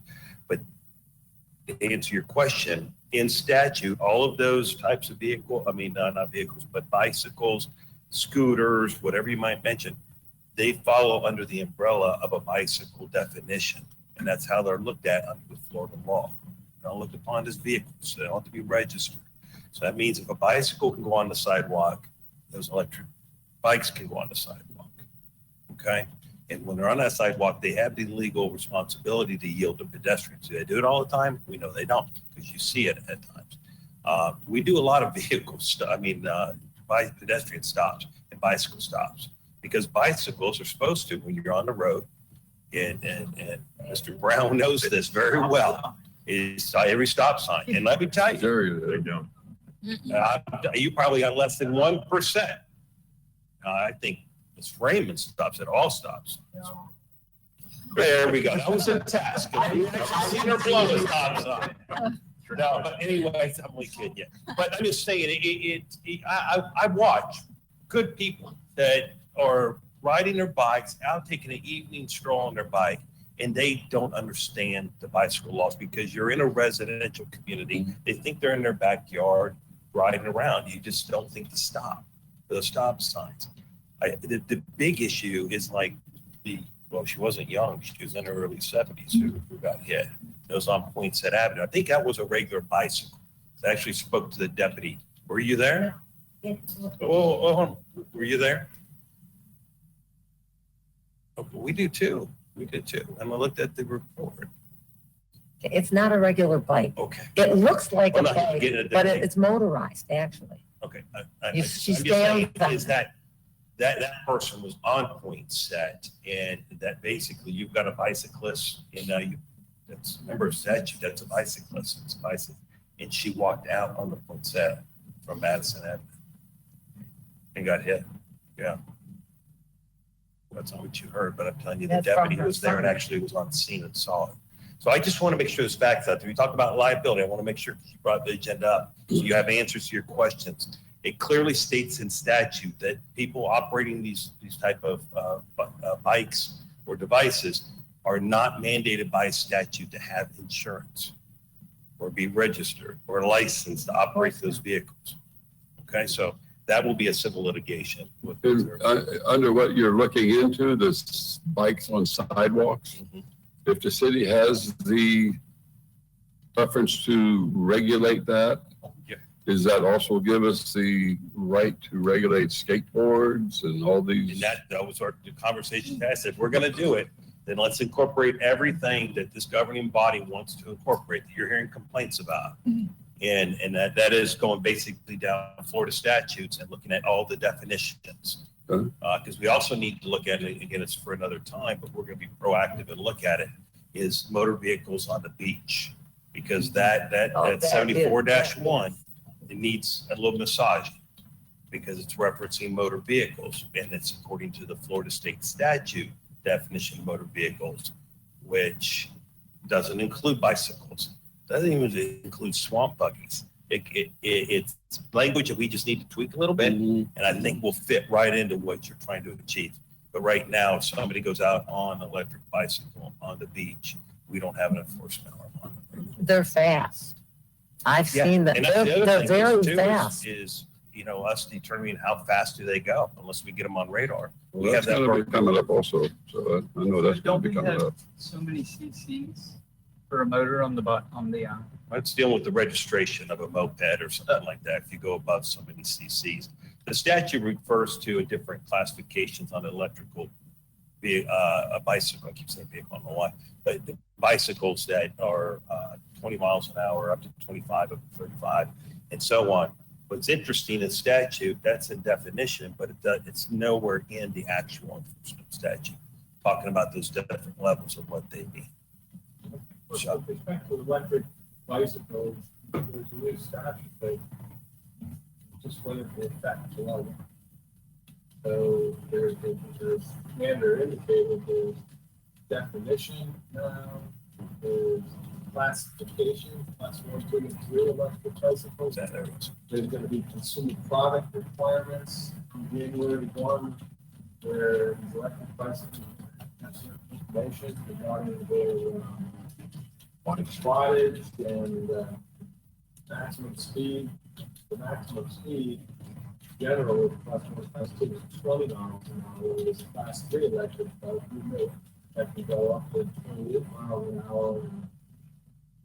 So it's, I can't overstate how complicated it is to deal with Chapter 264 statute, which is the Motor Vehicle Act, because of the myriad of definitions. So you really must think a lot of time to do it.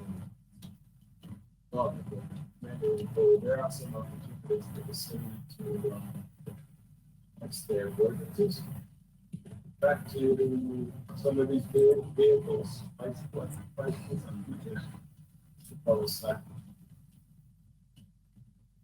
It seems to me we're gonna need a world with 3 lanes. We're gonna need a no motor, 0 to 10 miles an hour. So if you're running 11, you better get in lane 2, which is kind of 20 miles an hour to 5. And then you're gonna need, if you're over 20, you gotta be with the cars. Cause minimum speed limits are important too for their reasons. That was my purpose for bringing this up for discussion, especially on that beach. If a child is running from the sand to the water and you've got, it's really just an accident waiting to happen. And, these motorized bikes really do go rather fast. Deny that. And that's why I think we just needed to Speed limit on talk the beach. about. It's not to put a radar. Hey, guys. So this There's new a lot law, going on. But you know what? This is a good thing. You know why it's a good thing? Because we're not here talking about problems with drugs in the community. We're not talking about violent crime in the community, right? We're not talking about complaints from the citizens having property crimes and having their condos, their residents broken into, public drunkenness. Just to go on, all these quality of life issues. If these truly are the biggest concerns we have in Cape Canaveral, they're still concerns. We'll address them accordingly. You got a very good city here. You really do. And I think you got a lot of cities along this beach, all the way down to Melbourne Beach, that are envious of Cape Canaveral because of what we've got here. I've been here since December 19th, 2019. Be a year this December. And we have yet to get complaints on drug activity, violent crime. Now, knock on wood, it's not inevitable, it won't ever happen again. But you know what? When's the last time we had an armed robbery at one of our businesses? One of our business owners that we talk about every council meeting hasn't had to be the victim of an armed robbery. And that's a testament to the men and women wearing the green uniform out there.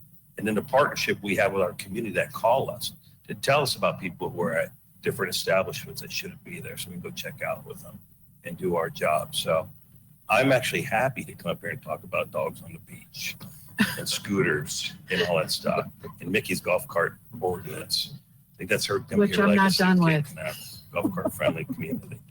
But anyways, Thanks for what it's all you're good. doing. We will do whatever we can. We'll work on trying to get that, but we do need to clean up that beach ordinance just to fine tune some language in that. But you guys let us know what your concerns are about these motorized vehicle or bikes on the sidewalks. What we need to do. I know there's a move on this electric bicycle. I know we have 3 businesses in the city that build them. Yeah, I mean, they're popular. And like he mentioned, Wes mentioned that little skateboard has a big old wheel. And I guarantee you that thing goes as fast as my golf cart. They're like $1,200. And Ron, I'm like, oh, those are cool. And suddenly I'm like, they're not cool anymore. They just need to be where they need to be. They need to be where they belong, not just running off the. Yeah, and they go fast. I appreciate it. Thank you, sir, for what you do. Appreciate Yes, it. thank you. We Very appreciate you. inspiring Appreciate words it. there. You're right. Yeah, Appreciate it's you guys. perspective. Thank you. Ms. Benninger, did you want to say anything else on your card number 12? We talked about it, but I didn't know if you. I know you.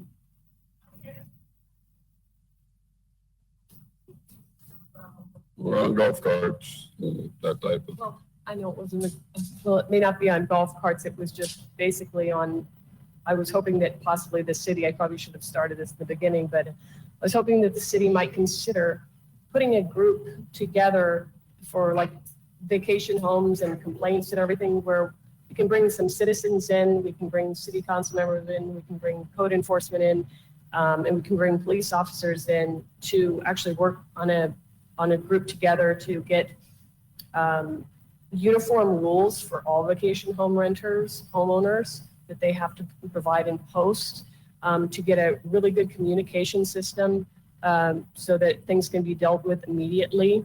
And even the homeowners have to come in on it, on these things. I don't think property managers are very effective. I think when things happen, the homeowners, no matter where they live in the country, have to be communicated with if things are really a problem. But I think I've just been thinking about all of that, and I thought the only way that we can really solve this and get it done quickly and effectively is if we're all really working together and we can get a system fine-tuned where we can kind of squelch the problem and have a system of rules prior to homes opening up that they have to abide by and they understand, and things they have to post to prevent, as much noise, pollution or whatever that has transpired in some of the Airbnbs and things. That's all. We be stepping on state toes doing what Mrs. Benninger is saying as far as getting the people together, because there would be people in that group that probably would object. Yeah, What kind of problem would be? a local group could not create more onerous restrictions than state law. Matter of fact, the state law has gone so far as to remove many, many restrictions. So that's difficult terrain there.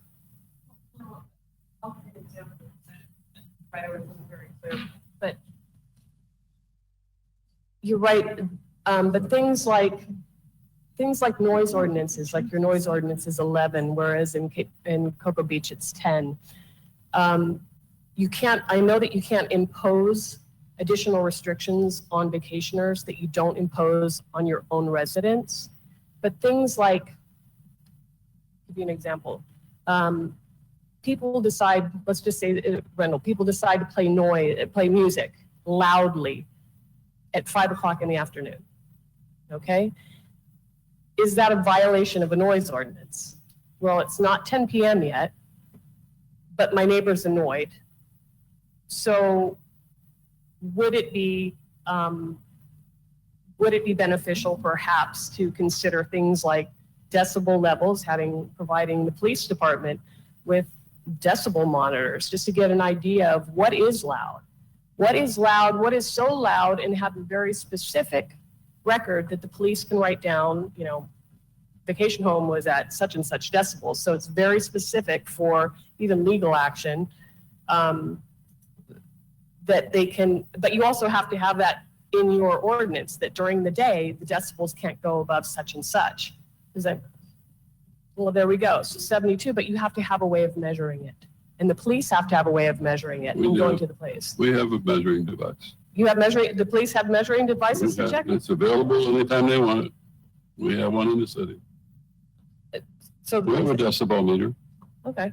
Didn't Fred Parkland have a decibel meter? Okay. Well, no, that's good, because I haven't heard about that. So during the day, see, I didn't even know about that. I didn't know if. They have light meters for light overflow. We have all that.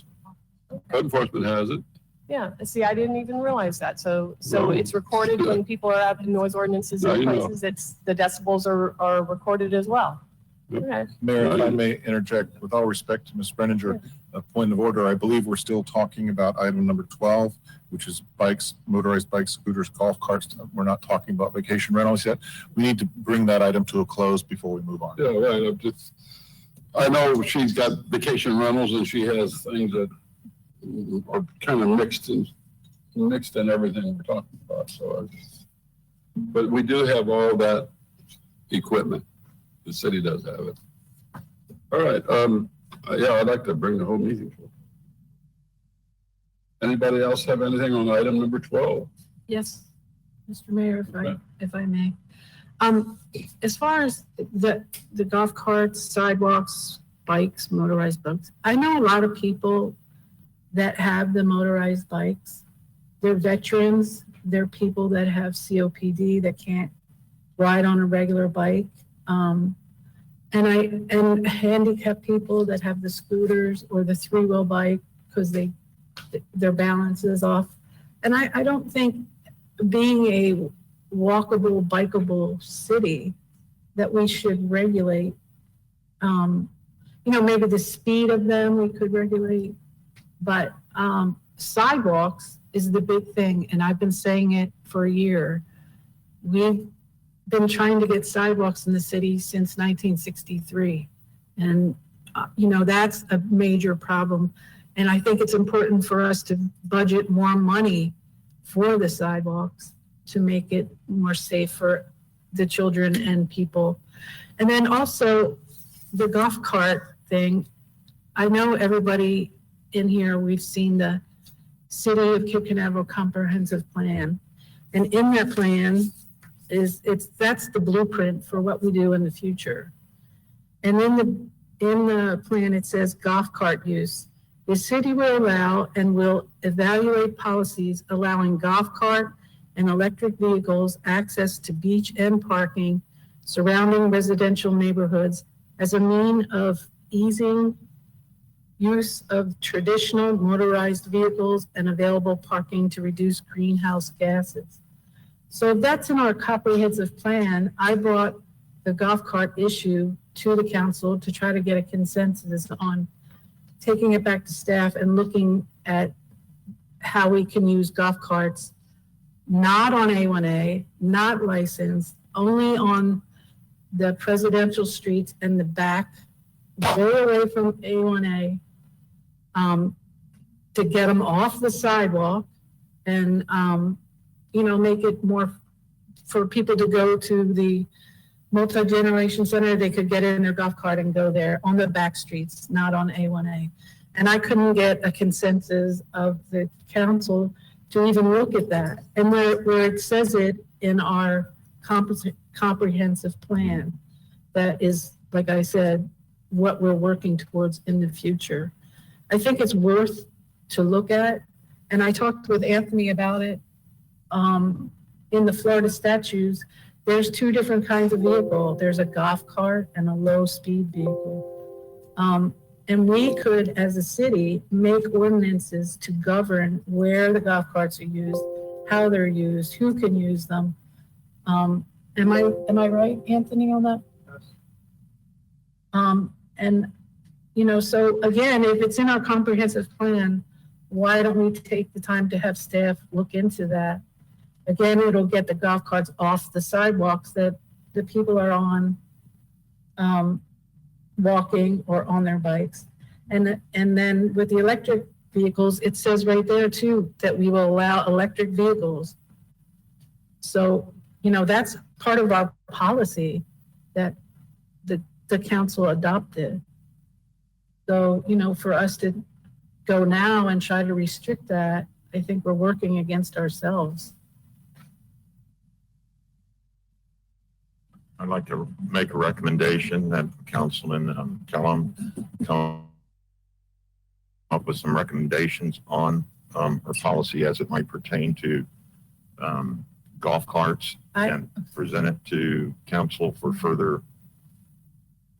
Well, I did a research. I talked to Dave Dickey about it. I talked to Todd about it. I've talked to Anthony about it. And I wanted the consensus of the council to take it to, I don't have the knowledge or background to, you know, dig into exactly how we could do this, but I think staff would on how we could bring an ordinance or, you know, I know Commander Walters doesn't want anything to do with golf carts, but it says in our policy that we should try to implement them to take the cars off the road. You know, as in an ordinance done by the city, we could govern how it's done. And, you know, I just think if that's in our comprehensive plan, we should be looking at it and not me personally trying to dig up all the information. I think we have a very competent staff that could do that and bring it back to us for consideration.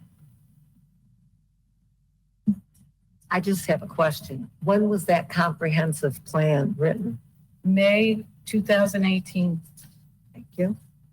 And Dave, help me out here. Yeah, the version or the addition of the comp plan that Council Member Kellum has was dated in 18, but I'll have to go back and check, but I believe that language has been in the city's comprehensive plan for many years. It could have actually been in the original comp plan. So that language has been there for a while. Things have changed, but if you look at that policy, you read that policy, the intent is it's resiliency, it's sustainability, it's reducing carbon emissions. Those are all initiatives and discussions that this council has had recently. So, you know. And I've also talked to Brenda about it, and I talked to, I can't think of his name, Zach, about it. I mean, I have done as much as I can do in my capacity as a council person to bring it to the rest of the council for consideration and to have it go back to staff for digging in more to well, if it's the will of the council, you know, and Todd is our leader, you know, it's if the council decides it's something we want to pursue, we can do that.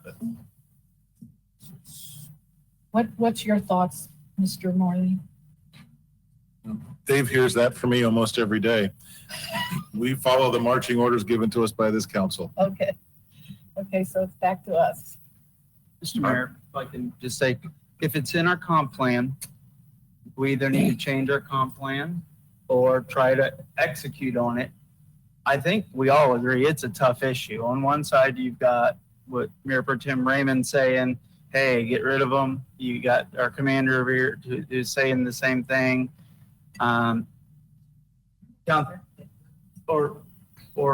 Okay. So we have to do something. They're dangerous. And I think we all agree that there's improvement is needed. And because it can become an issue, and we feel that we're going to see more electric vehicles, more golf carts, more technology and innovation is going to come at us. So you're going to see newer versions of how people transport. And flying carpets. And so, yeah, and I think what Anthony brought up, our city attorney, about, hey, we got July, some new laws. What our commander said, hey, it needs some massaging in there. No matter if we're saying we're for them or against them, I think we all think that the way it's written today needs improvement. And if we can argue our, how we want it to go when it comes back, but I do think there's a need that we need to take state law, especially the new ones come out, take our comp plan, take the ideas that commanders, that what he thinks needs massaging, and let's get it back to the council. And then we can debate on, whether we're for or against. But I think we can all agree the way it's written today, we got problems. And so if I'm in full support of staff digging into that project and with no bias on for or against, just saying, what are our options? Right. But I do want to know where the problems are. And Mayor Pro Tem Raymond has expressed some problems. Commanders expressed problems. And we all have different perspectives on what problems are. Citizens will have issues. And so if we could take the big problems of safety, liability, we've heard tonight, and bring something back, that would be good. That's my, if I move that staff brings back options to fix some of the problems that we heard tonight, and we don't get in a hurry with it, but let's try to get an update in a reasonable amount of time on where we are with it, and do it right, and try to prioritize the biggest issues first. So that's my motion. That for motorized vehicles, that's for number 12. Just, I think we heard a commander and all of them say all of it. I mean, No, I mean, that's for item number 12. yes, sir. Yes, sir. Number 12, like, I'll second where do that we need to motion. improve? We have a motion, we have a second. Yes, I'll second it. A motion by Mr. Morrison and a second by Ms. Kellum to bring back item number 12 to the council with some clarification.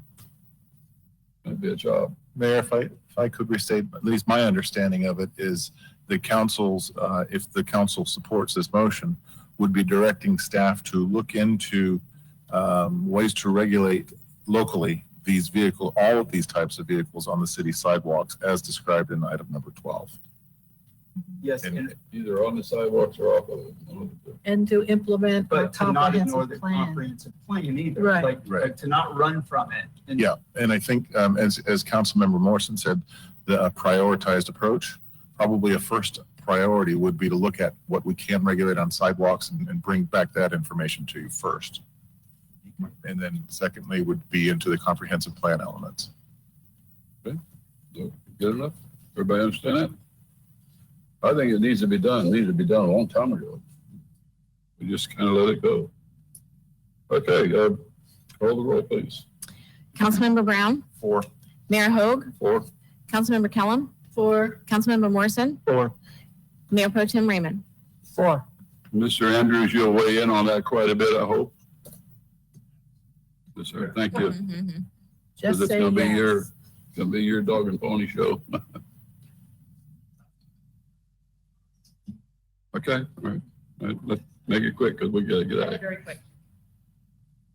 If they didn't have to have licenses, the drivers had to be licensed drivers. That's important because all these motorized vehicles, I call them liquor sickles some of the time because I see people are using those motorized vehicles in a way to get around their DUIs. And I don't want that happening with golf carts. So that's one of the things, if maybe Yes. no matter what golf cart you're Licensure. using, the driver has to be licensed Mhm. in order to drive it. So no 14-year-olds or anything like that driving around without a license. So that was my main thing.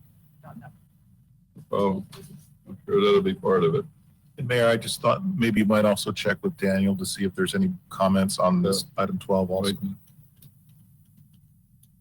Daniel, item number 12, everybody. No, sir, no hands raised at this time. Okay, thank you. Close the discussion on that, and you had your vote. So staff, you got a lot of work cut out for you. That brings our agenda to a close. Anybody have anything they want to real quick? Because we gotta get out of here. It's 10 o'clock almost. I'll go under 30 seconds.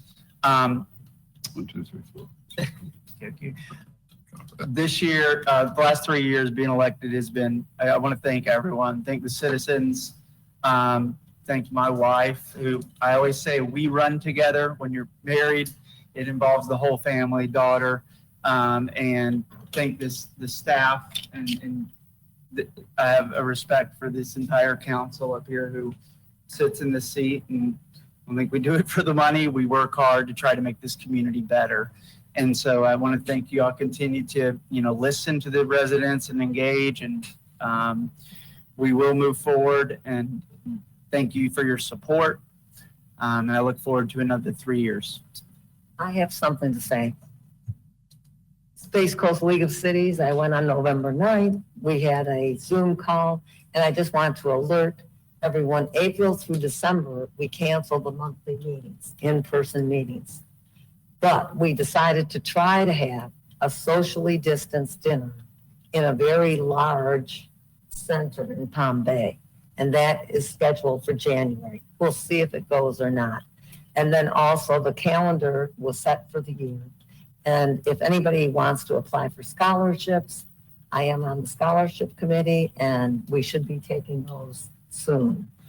In addition, I have been to the Florida League of Cities October 23rd and November 12th. I participated in the Transportation and Intergovernmental Affairs, and I've served on that for the last 3 years. I'm happy to announce that this year the first priority of the committee is affordable housing.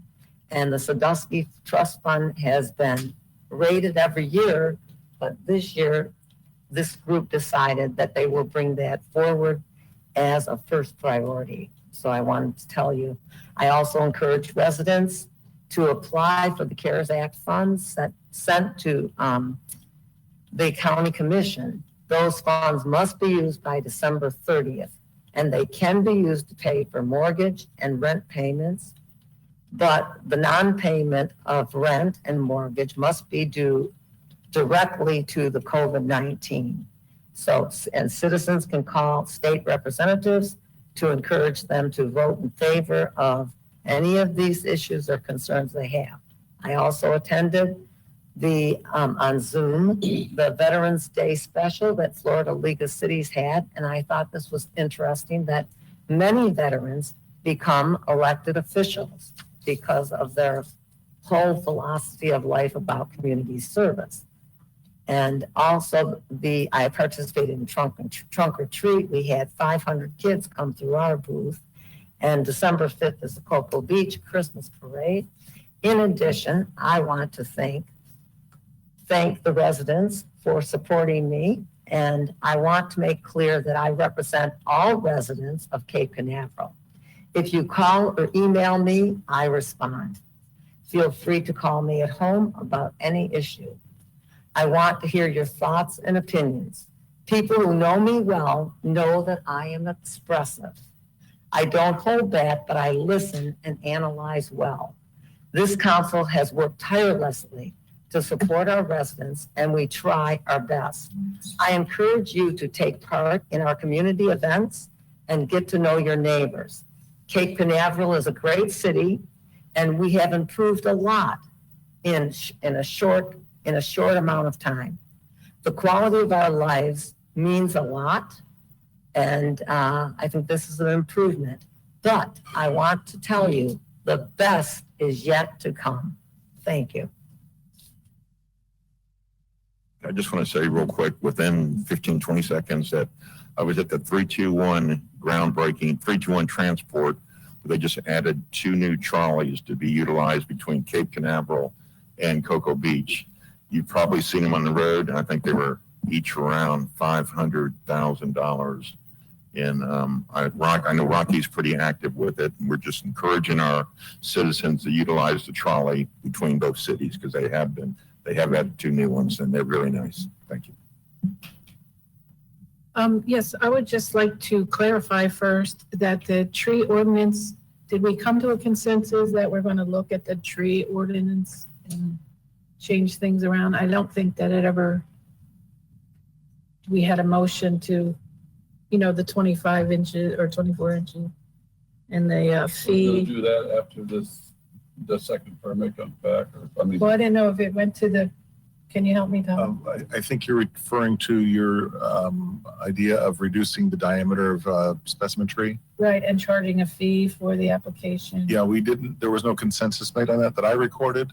But we can certainly bring that back next month because we'll be talking specimen trees again. That's what I thought we were gonna bring it back. Oh, okay, okay, I think okay. I just wanted to clarify that. The first site plan that he brought in is gonna Be go okay. as is. Okay, gotcha. And then the next one will probably. Okay, I just wanted to clarify that. That's the way I think. And I just, oh, thank you. I just wanted to clarify that. And I just want to say that I attended the VFW Veterans Day event. And I want to thank Gustavo, who is still here, for the amazing job he did at Veterans Park with the flags and Todd, if they lit up City Hall with red, white, and blue was amazing. And I just wanted to thank Gustavo, and the truck or treat event was amazing as well. And I'm really looking forward to how great Veterans Park's gonna look, because we just got, from what we saw, it was just a glimpse of how awesome it will be. And thank you, Gustavo, for all your hard work. And thank you to the staff who all work really hard. And that's all I have. Okay. Real quick, Anthony. No report. I won't miss up an opportunity to thank, I think, the world's best world-class staff I could ever ask for. Appreciate the Brevard County Sheriff's Office for their tremendous work. Thank you. Canaveral Fire Rescue, you guys are fantastic. Also very thankful for Brevard County's CARES Act. They gave us the fogger, which Gustavo used, and it's pretty well, very effective. I know you used it in here today. That's nice of them. And we always appreciate the support that council gives to staff. Thank you for that. Dave, meeting adjourned. I'm going home. I got nothing to say.